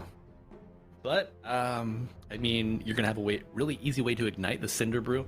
The extended range from Scatterblast, from Lil Shredder, contribute to that. And you know what? I touched on this Queen of Pain earlier. I'm glad that we get to see it here in Game 3. Ultras, do you think this is a solid pick? I mean, against so many melee heroes, it's definitely really good, right? If you get to that Scepter, or if the Queen of Pain, if Shifu decides to go for it, it's just going to melt Brazil. And at the same time, you have that Blink against a lineup that doesn't have any kind of stun at all apart from that Roar. So the Lincoln Sphere, the Queen of Pain can build it up very easily, flash farm towards it, and as a natural Lincoln's carrier, it's in my opinion a great Queen of Pain game. You also have the Wheel of Wonder. You can just throw down a lot of magical and pure damage at the back of having a lot of physical damage going your way. Yeah, the control certainly adds up to the Queen of Pain. If you have to worry about Wheel of Wonder, Slardar, the Slithering Crush, I mean, your attention fades from the Queen of Pain for 1 second. All of a sudden, you have a 2-3 person Sonic Wave screaming right at you, and that's pure damage, baby. That will cut through this Undying, cut through the Troll, everybody on your team. Do you think we're gonna go Helm of the Dom here for the Beastmaster, or are we gonna go the Maureen Ags build? Most mid Beastmasters I've seen go for the Aghanims build, but then again, the Dominator is so strong currently that you may just end up going for it. In fact, I think the Dominator is so strong currently that maybe even the Brewmaster goes for it, right? Just that additional bit of control. The Brewlings provide you control as well, so it just can add in a lot of natural synergy. True. Yeah. All right, and we are going to see if that synergy will come here to play in Game 3. Folks, we got a Game 3. Argentina, Brazil here for a spot in the Grand Finals in the Iesf Americas Qualifiers. And for one final time today, you got Dr. Toltrus and myself, Malibu Jesus, bringing the action here. And I'm excited to see a Queen of Pain. I'm excited to see a Beastmaster finally. The Slardar that had been banned out so many times, finally finding his way into this game. Yeah, we'll see exactly why Hermit is feared on that Slardar. 30 seconds to battle. At the same time, though, I mean, Argentina, if they don't make their clinks work, Malibu, then I worry about their potency to scale. Yeah, Clinks needs a good start. We've seen him kind of fall flat in the past, and we'll have to see if they can hold it together here in Game 3. But Argentina is certainly a team that can get ahead early on. Are they up for the task? Both teams playing patiently. Gonna be a 2 for 2 on the bounties. I think this entire series has been 2 for 2 on bounty runes. So neither side actually wants to contest towards that early game. But again, Malibu, Brazil has come out on top in the early game for both game number 1 and game number 2. So if they're able to get off to a good start, they can disable this glass cannon build up from the side of Argentina, as it will be Hermit playing the mid lane this time around. I expected the Queen of Pain on the mid lane. No, sir. This is a Queen of Pain off lane. Brazil get to have exactly 0 fun in the safe lane today. And the Hermit Slardar is a specialty. You know, back when Slardar was first kind of workshopped and introduced in the mid lane, this was kind of a specialty of his. In South America, I feel like he was one of the pioneers. Yeah, I think that this Beastmaster is going to have a rough time unless he just... I think it gets better as he gets his levels up. So when you have some levels going into the boars, or maybe the Hawk, maybe just don't maximize your whirling axis. But it's going to be a lot of kills being found by Argentina, or at least the ability to find the kills, or the space to find the kills, as you have a Marcy and the Clinks. Yes. Yeah, they can kind of create opportunities out of thin air, it feels like sometimes. A little magic, but who do you hunt? Do you have to hunt this Undying outside of Tombstone timing? The Brew before he gets split? These aren't exactly the easiest targets to take down. Oh yeah. At the same time, though, I think as long as you're keeping the attention away from your Clinks, it's going to be good. Right, as long as you have the threat of the pickoffs, I think that's still something that Argentina can work with, as Brazil will need quite a lot of farm for these heroes to be online, right? Aghanim Scepter, Blink Dagger for your Beastmaster, maybe a Dominator. The Panda will maybe looking for a Radiance or even some Aura build-up, such as the Pipe of Insight. The Troll wants to be going for the Battle Fury. It's huge items. Meanwhile, the Clinks, I mean, you have a Desolator, and you're good to go. Yeah, I mean, very similar to the Marcy carry. You get phase, Helmadam, and then you're online. Clinks, want to get that Deso, get that damage early on, and they're a team that can play fast, play soon. And first Tombstone of the game coming out top. That's gonna be a first blood for Ghost. Troll Warlord coming out strong. I'm not exactly too sure about this Queen of Pain offlane. Malibu, it just seems... I get the idea that you have the Shadow Strike against a melee lineup, but your Shadow Strike is not going to scale as well because you're sharing experience over on the top lane, and the level 2 Shadow Strike isn't as strong as a level 3 or level 4 Shadow Strike, which is what you really want, right? That's the sweet spot you want to get to. Yeah, this is painful. Painful for the Queen of Pain, usually the benefactor of these solo lanes, instead forced to play a little duo queue up top. This is kind of why we see the Shaker be played more in the mid lane than the off lane even. Oh my god. Ooh. Snapfire. Trying to do her best, but not able to do it. Both of Brazilian offlaners go down and run away. Feeds to the tower. Once a reset, fresh resources. The gold, of course, is split between the offlaners. Yeah, I And Argentina. think he shouldn't have done that. He could have actually died to the neutral creeps instead if he wanted to actually go for the reset. Well, so if you die to the neutral creeps, the respawn timer is Yeah. extended. So then your boy, your Clinks, your bone buddy, is solo against that off lane for like 30 extra seconds. I suppose getting 2 kills down there in exchange for giving 150 gold to the other side is okay, because at this stage of the game, experience is also really valuable. Yeah, absolutely. That's why, like, first person to get the kill, always the happier one. And the Beastmaster gives it up. Mini does deny one of the water runes with the boar.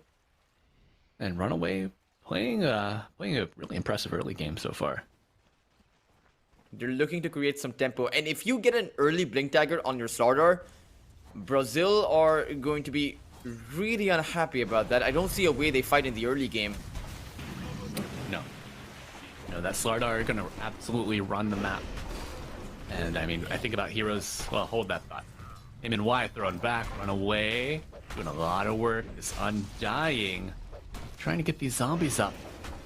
And Marcy trying to get back to the safety of her tower. Will she have an escape? No.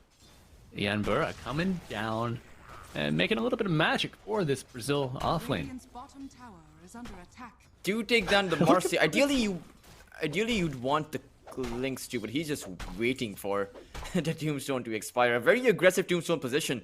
Would not have counted on that Tombstone coming out at that area, or actually being used on a support. But now over on the mid lane, surely Yanbura doesn't get a kill here. There's no Rora. No. Fighting into this. Oh my god. Oh. No way.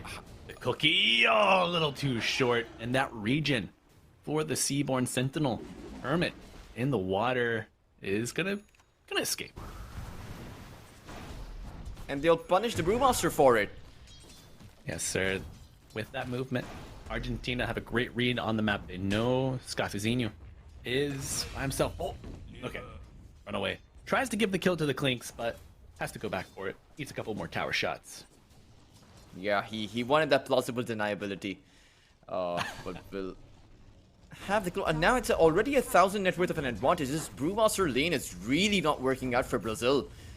They've tried to go for kills on the other side of the map, but they're still not able to find it there either. Oh no. Oh, nice And deny. the deny. Yep. Shadow Strike. Unfortunately, one of the spells that still allow you to deny in Dota. Radiant's middle tower And 3 is under continue to attack. die off cam. Unreal. Ghost claiming one of the bounties, and the Brewmaster even getting involved. Near Radiant bottom, are it looks like. scanning. Wait, how did the Brewmaster kill the Middle tower is Marcy? under What? attack. I suppose it was the Marcy being very low on his HP. Or her HP. Radiant are But scanning. a lot of kills that shouldn't be happening are happening right now. Malibu, Yeah. like even the Queen of Pain dying over on the top lane without any kind of a stunner available. Sure, you have the root from the Troll Warlord, but this early on, that root is really unreliable and doesn't really come out all that much. As Yeah. Brazil have evened out that net worth exchange. We will see what the have. Beastmaster goes for, whether or not it is going to be that Dominator or if it's just going to be the Aghanim Scepter. Either way, offers them a bunch of value. But this Panda, if this Brewmaster wants to be going for that Aghanim Scepter, or rather that Radiance, he may want to reconsider because he really isn't going to get that early Radiance. He only has 22 lost hits. There's no way he can farm it up by at least until that 20-minute mark, which at that point you may as well not get one. No, especially with Hermit making his way over. Gonna want to get a kill here before the split as Balenci onto the high ground. They bring down the Troll Warlord, and he gets the step forward. Will he be able to teleport out? Yes! Oh my god, what a play from the Clinks. You lose your Marcy, but you maintain your carry. He blinked behind, or rather he moved behind the tree there. Yeah. So there was Yeah, no yeah. way to actually dish out any damage towards him. And again, No stuns for the side of Brazil. And the only route available, the only cancellation for that TP would have been the Troll Warlord, but he would have needed those hits to come out. Yeah. Engulfing step. And what an interesting facet. You know. But Ultras, as you were discussing earlier, this Brewmaster, the Radiant seems to be a bit of a stretch goal when you've experienced so much lane pressure, so much. In fact, it's 9 minutes in, you still don't have your ultimate as a pos 3. Ooh, that's got to hurt, but you do have it now, I suppose. But the one thing you need to do in this kind of a situation when you are this far behind, you have that primal split, which is a great spell to have to get kills with. So I think he needs to pair up with the support hero, go for some kills, maybe even kill the Clinks, or teleport through the gate or portal towards the twin gate towards the top side of the map, take the Marcy or the Queen of Pain down. But it's has to come with Brazil making a unified play. Right now they're split across the map. Yeah. Maybe you're waiting a blink. Maybe you're waiting. I don't know. Brazil, I feel like they scale quite nicely if they can survive. If you can just kind of offer up your Snapfire, your Undying, especially prior to the Desolator timing for this Clinks. Maybe once he gets Desolator, you have to start playing a little more together. And he'll have the Desolator soon. This will be a 13-minute Desolator on the Clinks because he's going straight into it. Brown Boots Desolator. As they just want that all-out damage. At the same time, Argentina have their big ultimates up online as well. The Unleash available for the Marcy, the Sonic Wave now up. You have that armor reduction debuff coming in from the Slaughter. So really, they're good to go. They can even force out the Primal Split and just disengage from that position if they want to. Yeah, Rebound is a great tool for disengaging. Of course, your Queen of Pain able to blink away at a moment's notice, and your Slaughter can just Guardian Sprint right out of there. And I mean, if you don't catch the Clinks with the Tornado, the Whirlwind throwing him up, he is just gone with that Skeleton Walk. Oh, rebound in, and they are going on to Scafazinho. Tombstone coming out for a little bit of coverage. They do get the split off, and now the aggression on the other side, but you will lose your two. No, you don't. 1 pip of HP left. How fortunate. And Brewmaster getting a little bit of a cold infusion towards that Radiance we thought was far off, but inching closer to it. Now Yenbura wants to return the favor. It's feared. The Clinks dodging some of the kisses thanks to the Ringmaster. And it's a 1-for-1 trade on the extended battle here, bottom side of the map. They need to take the tower down though. I think the split is down, the Tombstone is down, no kisses available for Brazil. So Argentina can now push on forward. They really need to make it work because when those ultimates come back online for Brazil, they can just go for another kill on their side, as the Brewmaster did find some recovery at the back of that Marcy kill. It's not going to be huge because he's still at the bottom of that network chart, and he found a kill on a support rather than a core. Yeah. But this is a good start. This is a good road to recovery for that Brewmaster. Absolutely. You do have the Blink Dagger though, Malibu, for the starter, for the mid laner. So Argentina can make some big plays at the back of this. They have positioned their support, or rather, the Queen of Pain behind there we go. Blink Bash with the crush afterwards, the jump forward.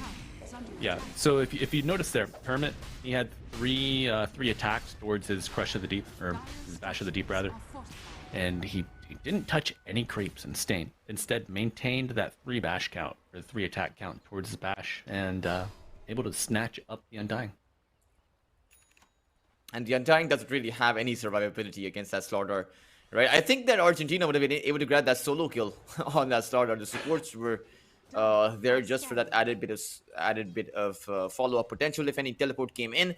But I would really think that Argentina will benefit from taking in objectives. These support kills, they're great and all, but Brazil may just outscale you in that mid to late game if you're not careful. Yep. Yeah, I think we're going to see that start to accelerate here, as Mini looking to take some stacks here in the triangle, and the Dire, or Radiant, not really around to invade.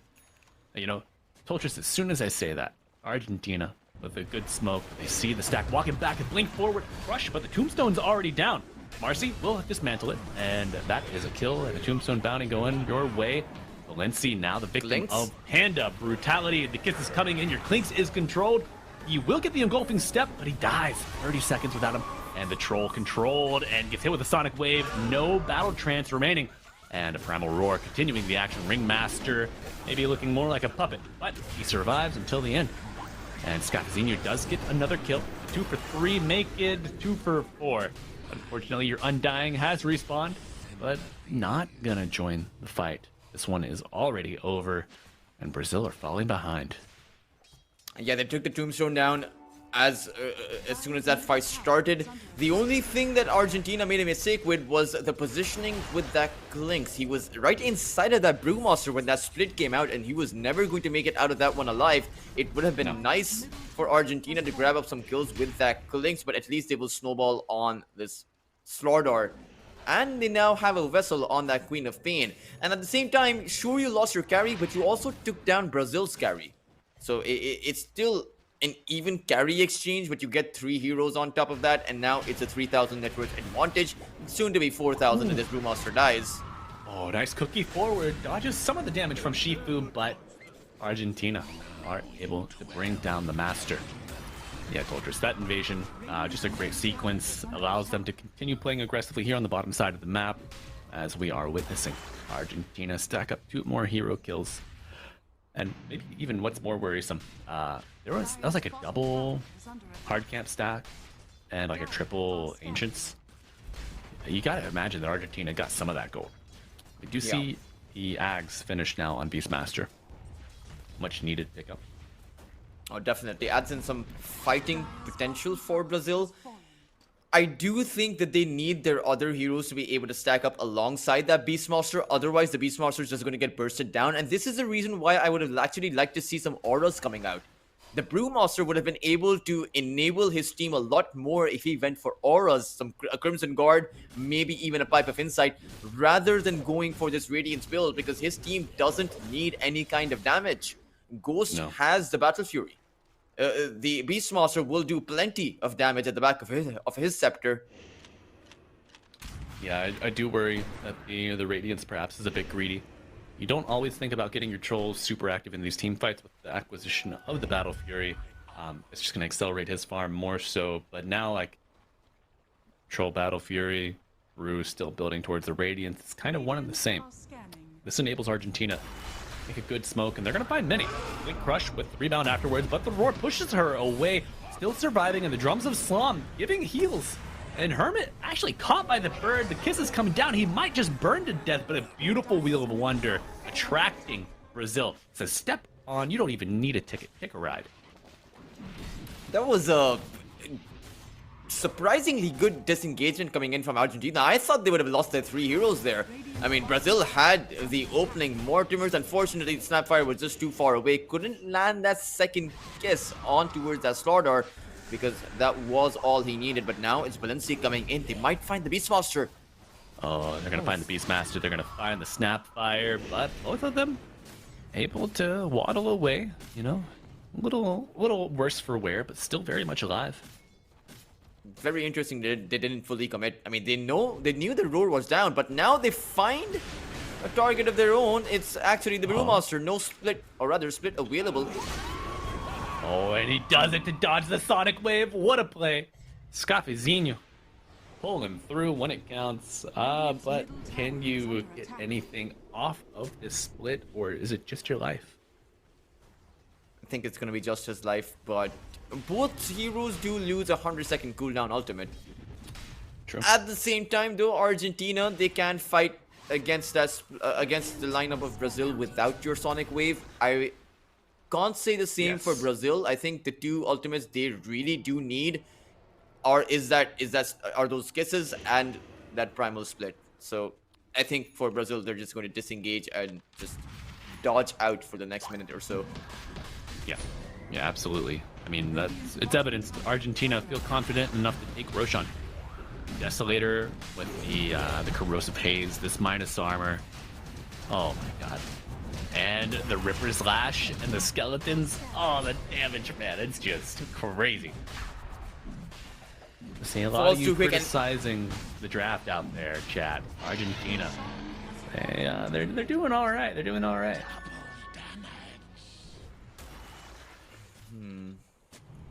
Radiant's bottom tower is under attack. Ooh, they Oh. find the biggest target of them all.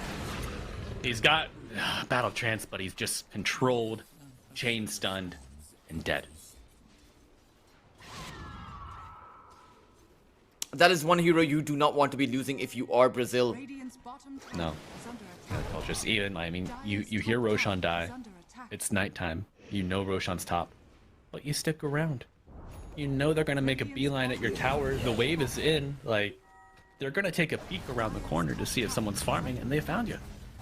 Punish. Structures are fortified. And they might even lose their tier 2 for this. Again, Split is not available. It should be coming back online soon. But you already have the Sonic Wave. And Balenci will melt these towers. He just takes them super quick. Yeah. Radiant's Yeah, no, bottom I don't tower think he has is any under attack. Deso stacks yet. So damage not amping up for him, but this Clinks will be problematic for your structures. I am happy to see the Radiance online for Scafazinho. We do see Brazil with a cheeky smoke around the top side. They will have the amplified movement speed from the river. Ghost breaks his own smoke though. The Asha phase speeding him up, but he cannot be the first person forward. Radiant's middle tower is Tormentor under has attack. spawned. They find an observer, drop the tombstone, get a little bit more information. Radiant's middle tower has fallen. And Brazil, they even get the mid tower, the creeps pushing for them. No way they do this. This is insane. This is Go for wild. it. It's Using might be the risky. zombies. Oh my god, they do it. You can get in the tombstone, Yanbur. You have the shard, but no. You're gonna lose your Brewmaster off rip. Shifu attacking the tombstone. Kisses coming down, raining from the sky. It's fire everywhere, but you lose 3 heroes. Argentina, unpunished, only losing their puppet master. Oh, and now goes trying to get out, but it's a big rush. Not only does he crush the troll, he crushes your hopes, he crushes your dreams, and now he crushes your grandma. Argentina off to the races, and it's 5 dead for Brazil. It is insane. The fact that Brazil went for that Tormentor right in front of Argentina. Right in front of the fact that Argentina have an AoE stun as well as a Sonic Wave. The Wheel of Wonder didn't even get used, but that Lynx just does so much damage on top of all of that. That was a lot of disrespect they showed to Argentina, and they're just going to get punished for it. Like, how do you make that play? How do you even justify it in your strategy? Well, you got to get a brew split off to make it a possible fight. You got to get a battle trance off, and you had neither. Brazil, they just leave their brewmaster open to, I think, the Slithering Crush, the blink initiation from the Slardar, and that was all she wrote afterwards. Yeah, There's no hope. they weren't even subtle about it, Malibu. Like, they kept the Brewmaster on that front line. Yeah. Yeah, you Oh. gotta put the split up early. I understand that, like, you wanna bait out some damage, maybe bait out a spell or two on the Brewmaster, take some damage on your main model, and then bring out the summons. But in this situation, it's just simply not permissible. Amplify damage on the Slardar, and they have found the Undying, continuing Dire's middle their aggression, their reign of destruction. Argentina pushing the mid tower. I mean, that snowballs the Clinks. You were mentioning that Balenci did not have that many Desolator stacks, but at the back of that one team fight, he now has 8. And this is where things get tricky, because if you give more kills away to this Clinks, his damage output is just going to constantly increase. Right now, he's going for that Chrysalis and will have that Daedalus. How do you survive on your heroes at the back of that armor reduction kicking in from that Slardar? And I want to say maybe like a Ghost Scepter could do you a little bit of good, but you Ghost Scepter at the wrong time, this Queen of Pain is rubbing her hands together, looking at you just like, oh my god, it's even better now. Not to mention, even if you get a Ghost Scepter, who do you get it on? Like your 3 heroes, or rather your 4 heroes, your 4 melee heroes are heroes that actually want to dish out damage, want to actually go toe to toe. Dire's But middle tower is under it seems attack. like they're missing a few of their Radiant's toes. bottom It's tower is under attack. it's a bit lackluster, if I'm being honest. Yeah, yeah. For this Brazilian draft to work, you needed a decent start on your Brewmaster. That is not the reality that you've been dealt. And you needed to avoid the other side from getting the snowball that they wanted, right? Because you know they're playing with a Slardar and a Clinks.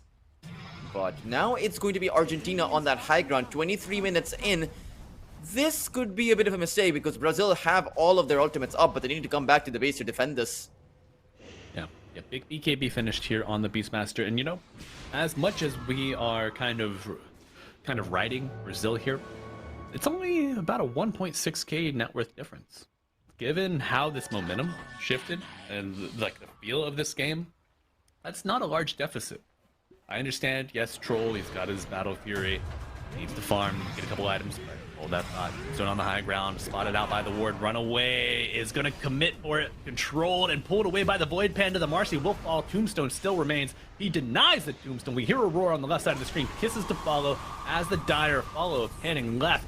Gonna be another dead hero, the Ringmaster to fall, but oh my god, Clinks with a barrage finds the the Beastmaster. Too many masters, Ultras, and oh, they are mastering the Queen of Pain. She does not get the blink out. Big barrage from the Clinks. Scafizinho low, but healthy. Maybe not. The working damage will be enough to bring him down. Forgot about Herman that. goes back in. And oh my god, he does. It's a big crush. We do see a Ghost Scepter, a little bit of a heal with the wand. And no, he's fine. But Herman He's still going to looking continue. for Malibu. round 3. He says, I didn't hear any bell. There's a crush. Say bye to Grandma. Weaving in and out of these fights. Hermit is a demon. And who wins, a demon or a ghost? Valenci, well, a demon and a bone boy coming in for the troll. And oh my god, the pike with the kiting and the dispose afterwards. The manta's not enough. They kill the troll. And they're going high ground. They want more. There's blood in the water. And Slardar, he might be part shark. He might be part man. But he's all god. And he's killing them all. No Primal Split, no Mortimers, no Tombstone means you don't have much of a team fight, and Hermit recognizes this. This goes in, re-engages time and time again. Valenci plays it perfect, just keeps his distance, makes sure that Hermit is on the front line, and makes sure that he never has to actually take in any disable or take in any damage, and their big reward will be the first lane of barracks. On that mid side, it is going to be Argentina, who weren't that far ahead a minute ago before that team fight, but now they do have a 5,000 net worth advantage. Yeah, it's starting to get up there. And I mean, it's pretty rare that you see just a 5k net worth advantage result in a complete lane of racks being taken, but Argentina, they strike true and they strike deep here into the heart of the Dire base. Do look to the inventory of Scafizinho on the Brewmaster. He's got an Aeon disc disassembled with one of the components locked. So maybe trying to bait out in the next engagement could be a possible counterplay. Will it make a difference though? Because You know the what, reason there's a I world. asked that Let me dream. is because Brazil are stronger when they have their ultimates up. That's not been at question, right? We saw them actually get the majority of the kills while they had that going for them.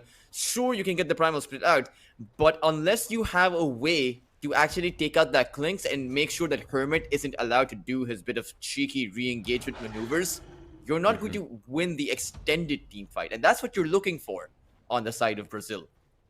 Yeah, you need to find a way to control the Ringmaster, prevent the save while getting like a roar on the Clinks. But I mean, you know, second Roshan's already up. Radiant on it right away. Brazil not really in a place where they can challenge this.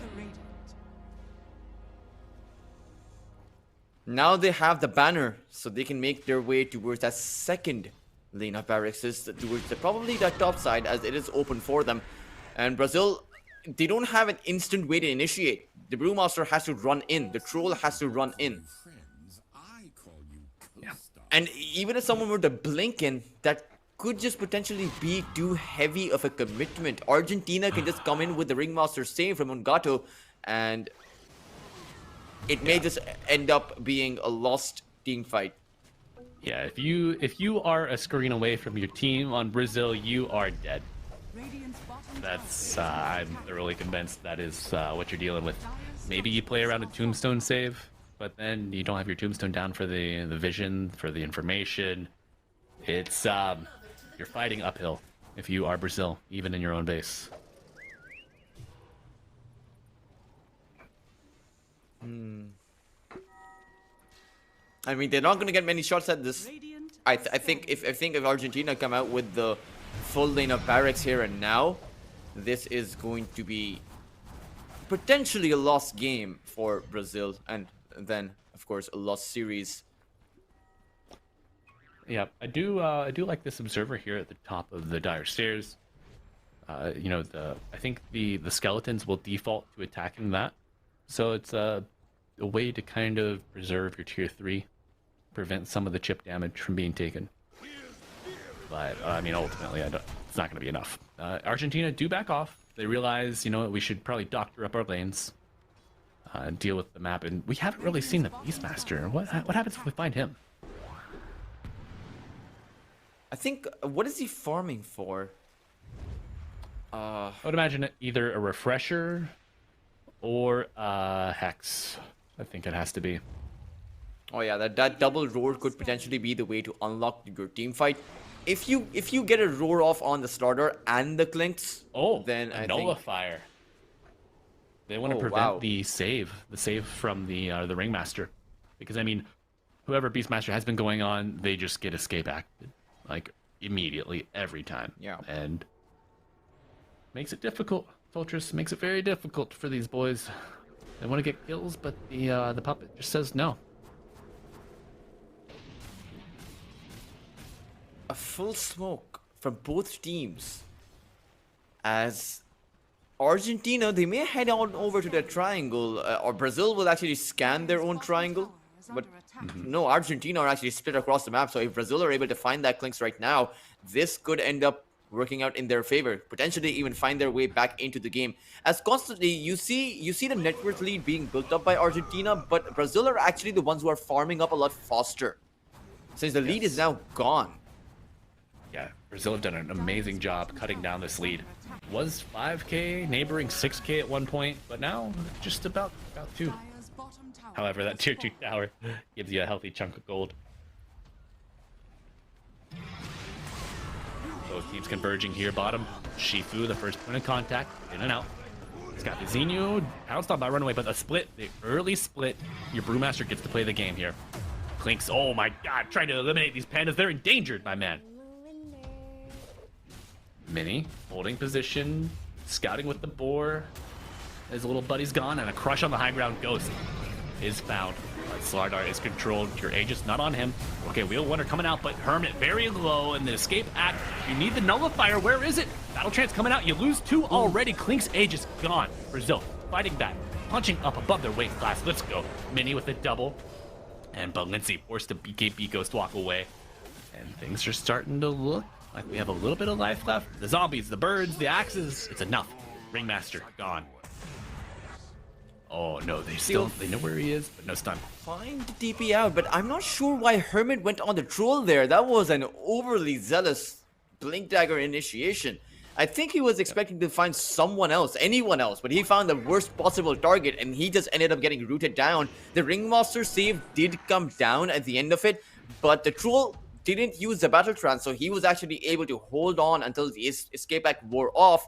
Took down the Slardar, and everything else was just clinical. Just take everyone else out. Yep. Yeah, and I mean, if this troll gets his Aghanim Scepter, having multiple dispels for this escape act, I mean, Argentina's options of saves becoming more and more limited. Invisibility is nice for this Clinks, but how many? I think that was your big BKB charge. And this is where things start to become really bad for Argentina, because Brazil, they don't actually have to do all that much to secure themselves with the lead, right? All they really have to do is win a couple of these team fights, and Argentina now, at the back of that one lost team fight, they didn't even lose their highest farmed core, but they're still now faced up with a 6,000 net worth disadvantage. Yeah. And it's a snowballing lineup. it's going to scale off. Troll Warlord is a late game carry who does not care about the damage output that you are bringing in towards him. So he will be, he already, I think he is a lot stronger than at least everyone else apart from the Clinks. Yeah. And here we see Argentina doing what they should have done 3 minutes ago when the Tormentor respawned before they make the split move and then join to initiate on Brazil. But yeah, this Troll Warlord's gonna get massive. We'll just and as far as mitigating the damage from the Clinks, did we touch on the Vanguard on the Undying, looking for the eventual Crimson? Oh, okay, that's pretty good. I mean, they do need auras. I'm not sure if the Crimson will help now because you have a Daedalus and a Desolator on the other side. So not sure how much damage it's going to absorb. But it's a max HP dependent. Yeah, it's looking at the blocking and nullifying any damage from the skeletons that would come up. I think. Like yeah, the Clinks is still gonna hurt, but the summons will be a little less effective. Okay. And the Slaughter like the first instance set of damage coming out from the Slaughter. Not to mention all of his spells are physical damage, right? The Slitherine Crush, the rest of it. So the Bash into Deep as well. So it is, I suppose, pretty good. And you have melee heroes on your side. So the more HP you have, the more damage block you gain. Yeah.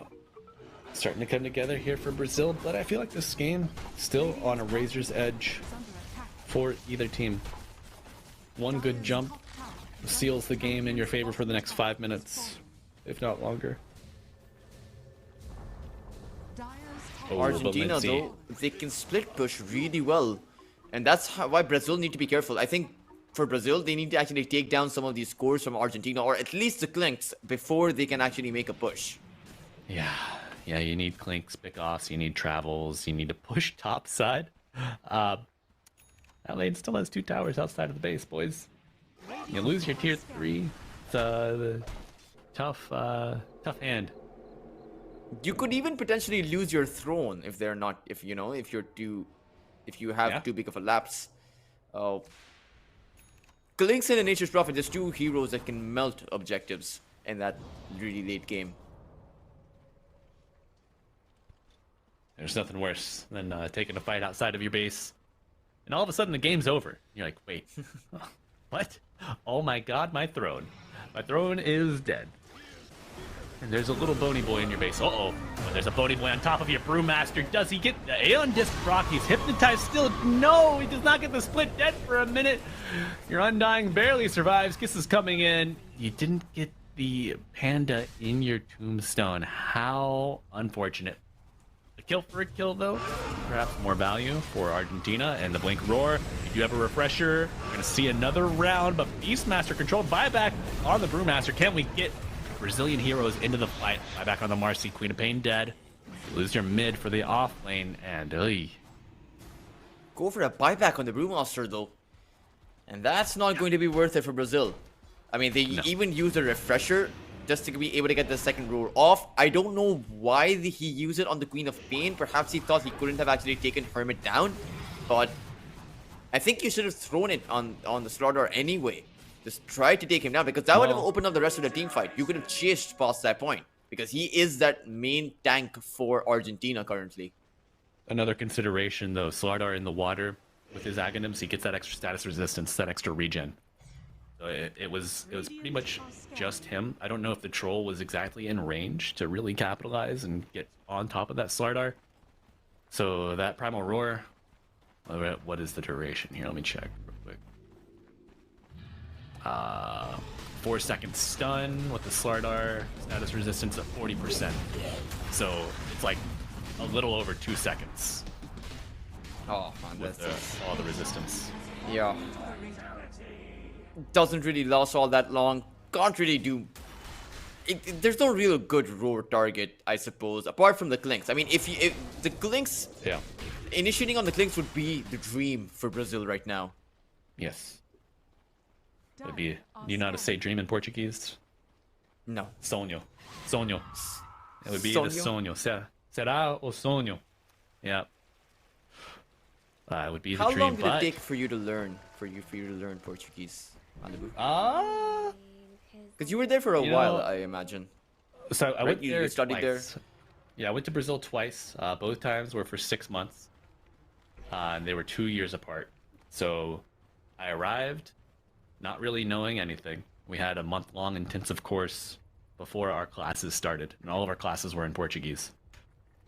And probably after the first month, I got past my silent period and started like conversational, like navigational directions and stuff. But more on that later. We gotta fight a Bruin, and they are finding their way to the base here on Argentina. Dagger lands. Does Troll have his axe? I think he does. That looked like Yeah. a dispel to me. Yeah, I think he did dispel it. And you have that Crimson Guard Solar Crest. Oh, the crush. But and the Solar Crest applied, and the Tombstone save. Sonic Wave used for naught. Heads up play from the Undying with the Roar returning. Nullifier applied to the BKB, and the Kisses following. Gonna refresh and get another Roar on the target. The Queen of Pain is dead for 70. Now, picking up, getting you out with a little bit of movement speed. Boot. Brazil use a lot. They do get a nice kill on the Queen of Pain. That was a lot of commitment to get a kill on the Queen of Pain. At the same time, you disable Argentina's push entirely. I don't see a way where they go back into it. I say that, but I see Balenci actually still sticking around with the rest of his team. But now they're going to go for a teleport out. That Undying Tombstone, if that did not come out, you would have lost your troll there. That came in clutch. But I think that should be a wake-up call for Brazil, that perhaps they shouldn't plant this troll towards that front line. Perhaps it should just be that Panda, but he doesn't have the buyback, so I understand why the troll was there. It's so hard for Brazil to push outside of just finding a team wipe and going all in for that throne. Yeah, you need about 2 series of team wipes, I think, before you can really threaten the base of Argentina here. Uh-oh. Client getting a little bit of lag, but we're back. And ooh, got an Assault Purist finished here for Slardar. Ooh, further amping up the physical damage of this lineup. Oh, they might actually... Ooh, it's an amplified damage rune. Malibu, this could be big. Mini will pick it up. Oh my god. Now, of course, Mini also heals from the damage that he does. So more damage, more heals could be enough to turn the tide in this next fight. It's that Roshan, I think both teams... But Roshan is it's a long while from respawning.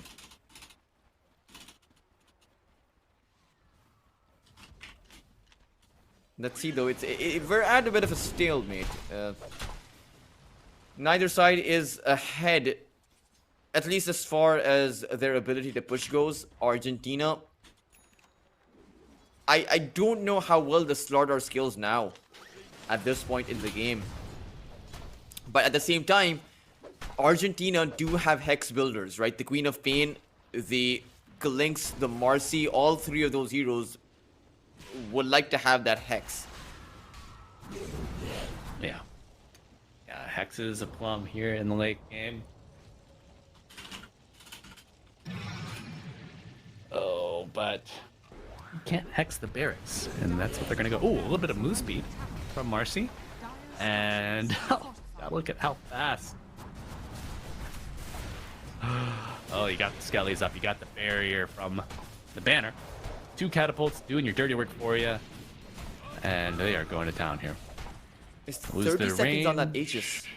So they could go for the barracks, but no, they're just going to go for the teleport out. They're afraid that if the Aegis expires, or even if you fall with the Aegis, Brazil will just go all in on you. It's a slow burn. I'm not sure if it will be enough for Argentina. At the same time, Brazil are at a loss for how to push. This game is likely to be going to 60 minutes. I don't see a way where either side is actually going to go for that one final push. Yeah. Oh man, I don't know, Tolchers. I think Argentina, they're just gonna kind of try to drag Brazil around the map. We haven't really seen this Queen of Pain toying with her food so much, but I mean the risks are high. Buyback also kind of a bit worrisome. Do you think Brazil here critical mass? Critical mass rather, not mask. I think there's Little quite a tongue few twister. items that are still left on the troll. He's still not the Basher, Abyssal, maybe a Swift Blink, Aghanim's Blessing. But Aghanim's Blessing is whatever, I suppose. But I think some way to jump on that Clinks, lock him down, and take him out, I think that is what is going to be the point at which Ghost is going to be feeling confident. Yeah. Yeah, it's amazing that Troll has been able to, or Ghost has been able to have this kind of longevity here in this game 3. It's been a tough battlefield for Brazil, but you know, I think he could get to that. Oh yeah, Basher. I think he can find the space to farm that up. Particularly because Argentina are kind of forced to move as 5, right? Because there is the big threat of that roar. So you can get solo killed if you're caught out. And the same requirement isn't exactly there for Brazil, I suppose. Their lanes are going to naturally get pushed in, so they will always have creeps to farm up. Yeah. And, you know, you're always going to have creeps, but Argentina always going to have the Tormentor. And now, you know, this silence on the Queen of Pain, when she has like a 3-second blink, it is such a massive annoyance. Under attack. Gives you some potency to go for that initial burst, right? That they seem to always look for. And may just end up being a difference that actually means they come out with the kill on that Panda. Or maybe even just blink on that Undying to stop that Tombstone save coming about. Lots of possibilities for that shard. It's a really good one. Dire's bottom tower is under attack. Yeah, I don't know. Does the Undying have a purge or a dispel? Probably has Greaves, right? At this point, Yeah. I've not been a good steward of the inventory here for Brazil. Oh, they find the no. Beastmaster. How do you find this? He BKBs, goes for the TP. Shifu gonna put in some damage, and he does not get the TP. He dies. Oh my god. And there's an Aegis on the other side. They are going to come pushing to your high ground because they want to force out this buyback. And if you don't go for the buyback, then you're just going to give up mega creeps. Yeah. Oh. Despair mode for Brazil. Is this Charbon multi-shot now? Oh. The Clinks is starting to really be a nuisance. How do you... You're going to have need to some- reel Argentina into an overextension. Yeah. You need some magic here. And Ghost, perhaps? Oh no, the Battle Trance and the Outworld Staff is not enough. The Hurricane Pike backwards, and Ghost is trying his best to heal up, but he will not have it. Dead for a minute and a half as the Sonic Wave separates the rest of Brazil. Troll, where's your buyback, brother? You got it. You're gonna lose your last full main of racks. Beastmaster buys. 80 seconds on the Troll. Banners down. These creeps are invulnerable. You need to deal with it, boys. Scavezinho stepping to. Has the Bruce split available. Aeon disc ready and a refresher on the Slardar, so double BKB is on the field. Here we go. Rush in. Disposed by the Tombstone save. The Brewmaster able to get in, get out, get the split, and now Marcy dead. Roar on the backline. BKB, the refresher to follow, and it's chaos all around. 2 dead for Argentina, and the chase is on. What can you find here? Kisses flying through the air. Shifu gets the blink. No Link is follow-up. moving towards that top lane. He wants to take that top lane of barracks down, and he takes it very quickly. He does. May just end up being forcing the glyph out. TP immediately, and they force the glyph. Oh. 4 sets of skeletons. Okay, Brew's able to clean them up. A little bit of help from the creeps. You need a kill, and you need it now. They won't be able to find it though. And you went for 2 buybacks. The next time that Brazil lose their Troll Warlord, it's going to be game over. Yeah. Because Argentina, they aren't really committing all in, right? Because they realize that they can gain the advantage with these kinds of pokes and prods rather than full-on engagements. Works out very well in their favor. Yeah. Yeah, if you can make your enemy spend more than you do. I mean, they have fewer resources. Eventually, you're going to come out on top.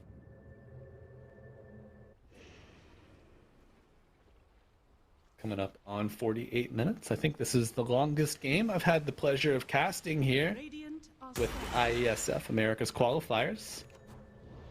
Hoping for that Certainly stretch the to most- 60. Certainly the most unpredictable. Yeah, absolutely. And speaking of predictability, Roshan, who would have thought? He's up. 2 minutes left on the top side. Teams trying to posture. Troll illusion doing work on that ward. Ghost denies the region, takes out a sentry. Observer still there, just taunting the Dire.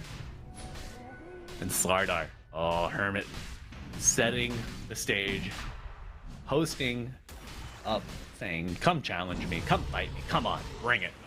The Roshan roar dispelled and reset. I'm surprised the Clinks isn't over on that bot lane, right? Because the creeps are pushing in. You can essentially force Brazil back and secure Roshan for yourself. Yeah. Yeah, I would like to see maybe a set of travels on the Clinks. I don't know if it's too early, but it would give you some options, you know, as far as manipulating the movement of Brazil, forcing a response. Seeing some big items come out here for Brazil. You know, no buyback available on the Troll or the Beast, so they are free to spend their gold as they wish. bottom barracks are under An attack. Abyssal, Manta. I think the Abyssal one could be big, but again, you need a blink. You need a way to go on towards Argentina rather than Argentina coming to you. Oh, well, we're going to see it unfold right in front of us. Kisses in the pit, but another disengage. The sprint from Slardar. Are they able to wrap around? Scouting with the board. Nice Are play under attack. from Brazil. That's a big spell to commit without It is. going all in. Queen of Pain on your top wave. And Beastmaster TP's home. They know Roshan's going to be walking bottom. Gives him a little time. What the heck? Didn't That's see not the Ghost though. skirmish. Was invis. That's the luckiest invisibility rune I have seen in a while, because that rune is nearly useless. But in this game, it just saved them the game, at least for now. Still in the game. What do you ever play Ringmaster, Feltris? Oh no, I haven't played any of the new heroes. And they found a new target on the Slardar. See Ghost, but he's just getting burnt down by the Clinks. My god, saved with a tombstone, but he's not gonna have a battle chance when he comes out of that one. Trying to break it down. They get the Ringmaster, a 1-for-0 at this point, but now he's finally out. And the roar. Where's the roar? I gotta find it. Slardar off Troll, still alive somehow. Okay, the Beastmaster does fall. That's a dieback dead for 2 minutes. 3 dead with the buyback from Quap. Nice. I think cookie they all coming die up. back. Yep. Oh, you got buybacks to Plum and Ghost going in for round 2. Can he survive? Marcy dead. Lindsay. Uh-oh. It's a fish. It's a shark. It's a man, and he's angry. Oh, good Ghost Scepter. But you're losing your base. Yeah, Brazil and get some kills. there's no way to stop the Mega Creeps. Unless, I mean, I don't actually see a way to stop Mega Creeps. The Brewmaster doesn't have the split. And you don't have Dire's bottom barracks your Beastmaster either. now have mega creeps. Tough break for Brazil here. Game progressing in a devastating fashion. He dodges the nullifier. What? Beautiful play, but a big sonic wave coming in, slowing down the advance of Brazil. Buyback on Snapfire. No way to close this gap. They'll just head on over to that Roshan pit. Very difficult to push out against Mega Creeps. Secure that Aegis. Give it to someone that doesn't have the buyback. Don't have to necessarily give it to your Clinks right now. And maybe your Slaughter. And then just go for the throne. The good thing is, with the fact that you have Mega Creeps, you can go for a smoke play on a side lane, gain vision of Brazil, and initiate on a target anyone that you want. Right? It's such a surprise initiation that can't really be contested by anything. No, the choice of target completely lies within the grasp of Argentina. And I mean, you know where Brazil's gonna be. Clustered in their base, huddled together for warmth. Looking for a possible jump, a possible bait, but man, it's a dire situation for the Dire.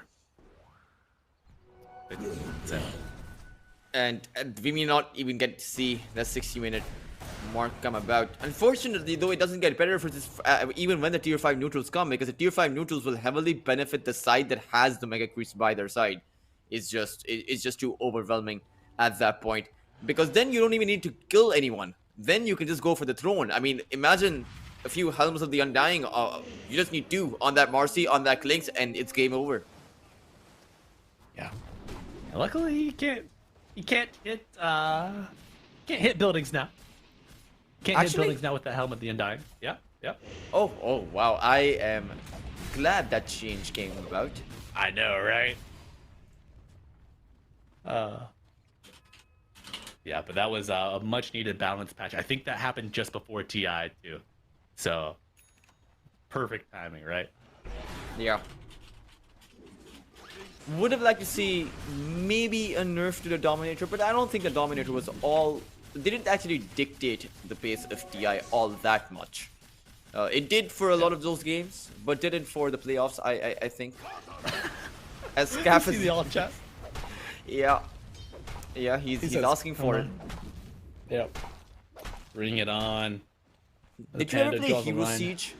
The one of the custom games available in Dota? No, I have not played Hero Siege. Would you recommend it to a friend? Yeah, it's fun. Okay. It's essentially you have a throne, and you defend it against increasing levels of waves coming in, and you have one hero. So it's the true defense of the ancients. Right. That's what mega creeps are all about. It's just seeing how long you can last. Right.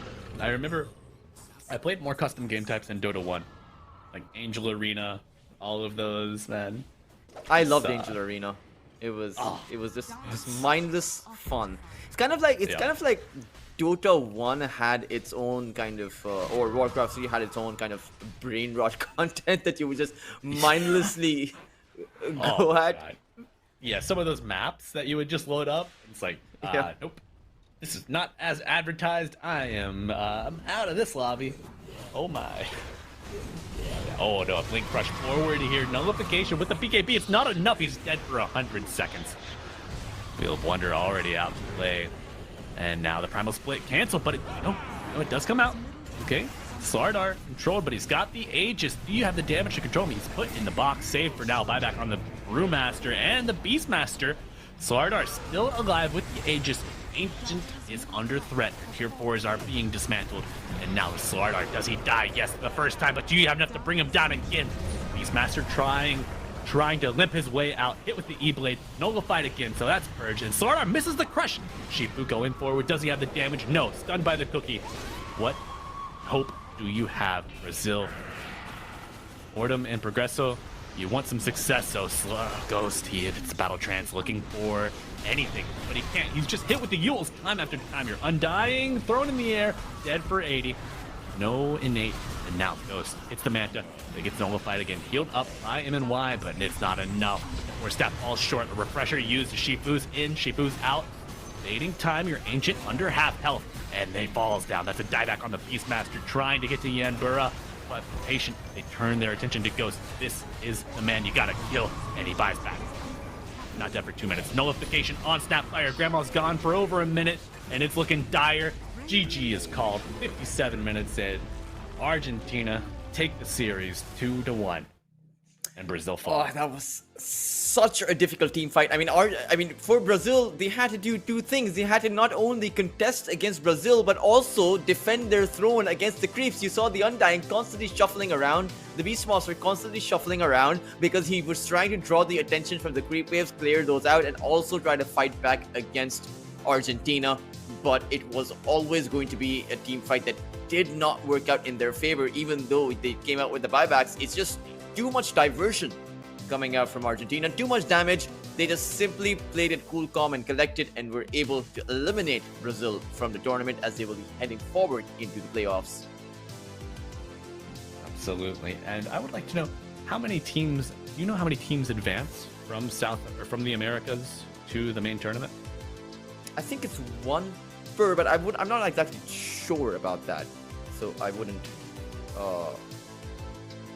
Perhaps some of the production can. Okay, so it says the first and second place teams qualify for the playoffs from Americas A and Americas B. So I think it should be about 4 teams that qualify.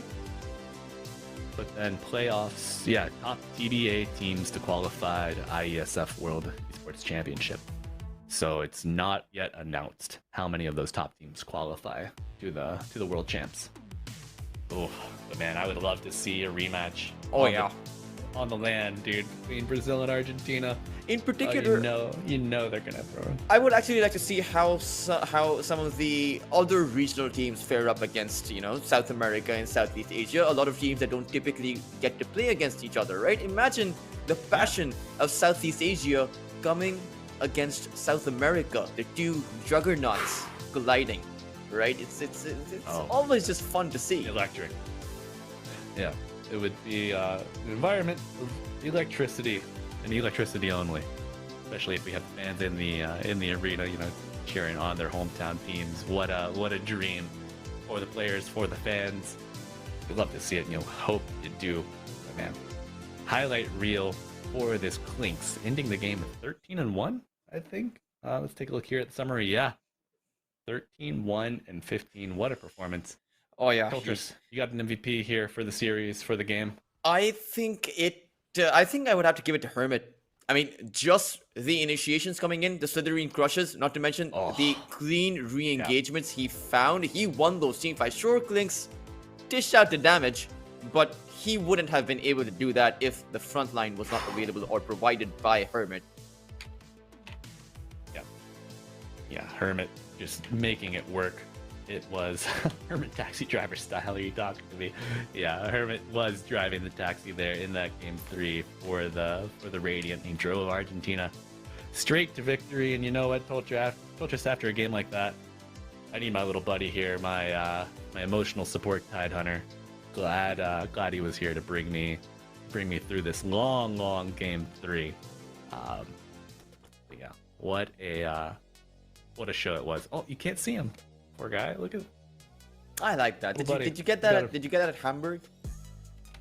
No, I did not go to Hamburg. Unfortunately, this was from the most recent Seattle TI. Okay. At the late game, I think the show that was hosted by Pyrian Flax. They were gifting them out for attendees. So yeah, but his arm's broken. I gotta fix him. It's just cracked, man. Like look at this poor guy. I guess it's cracked shell, cracked. So that's drum roll production. No, don't give no drum roll, please. No drum roll, please. But that was good, man. Like I honestly I loved the end to the qualifiers there. I couldn't have asked for anything better. It's always nice to end a broadcast on a game that actually goes to that third game, right? On a series that goes to that third game, and then the third game of that best of 3 going nearly to that 60-minute mark. Our very own version of a very back and forth regional qualifier. Yes, absolutely. And you know what?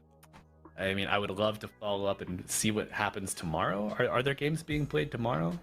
There are. I think we don't have a broadcast, I believe, but we should have the grand final, the third place decider match, as well as Ecuador.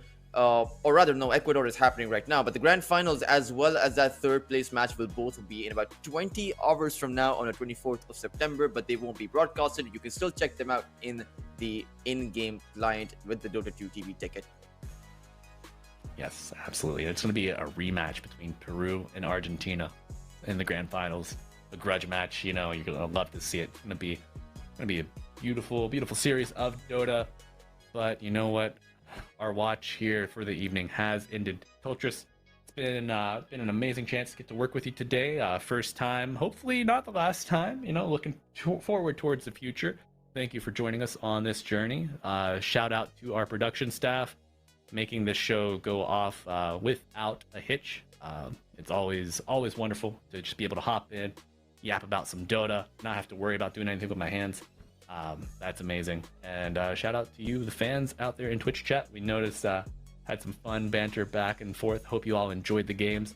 And be sure to tune in next time, and also check out iesf.gg to find out the latest results from Group A, and then follow up tomorrow on those games. So, signing off for the last time.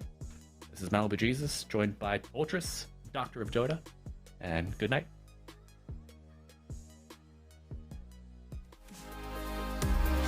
Thank you.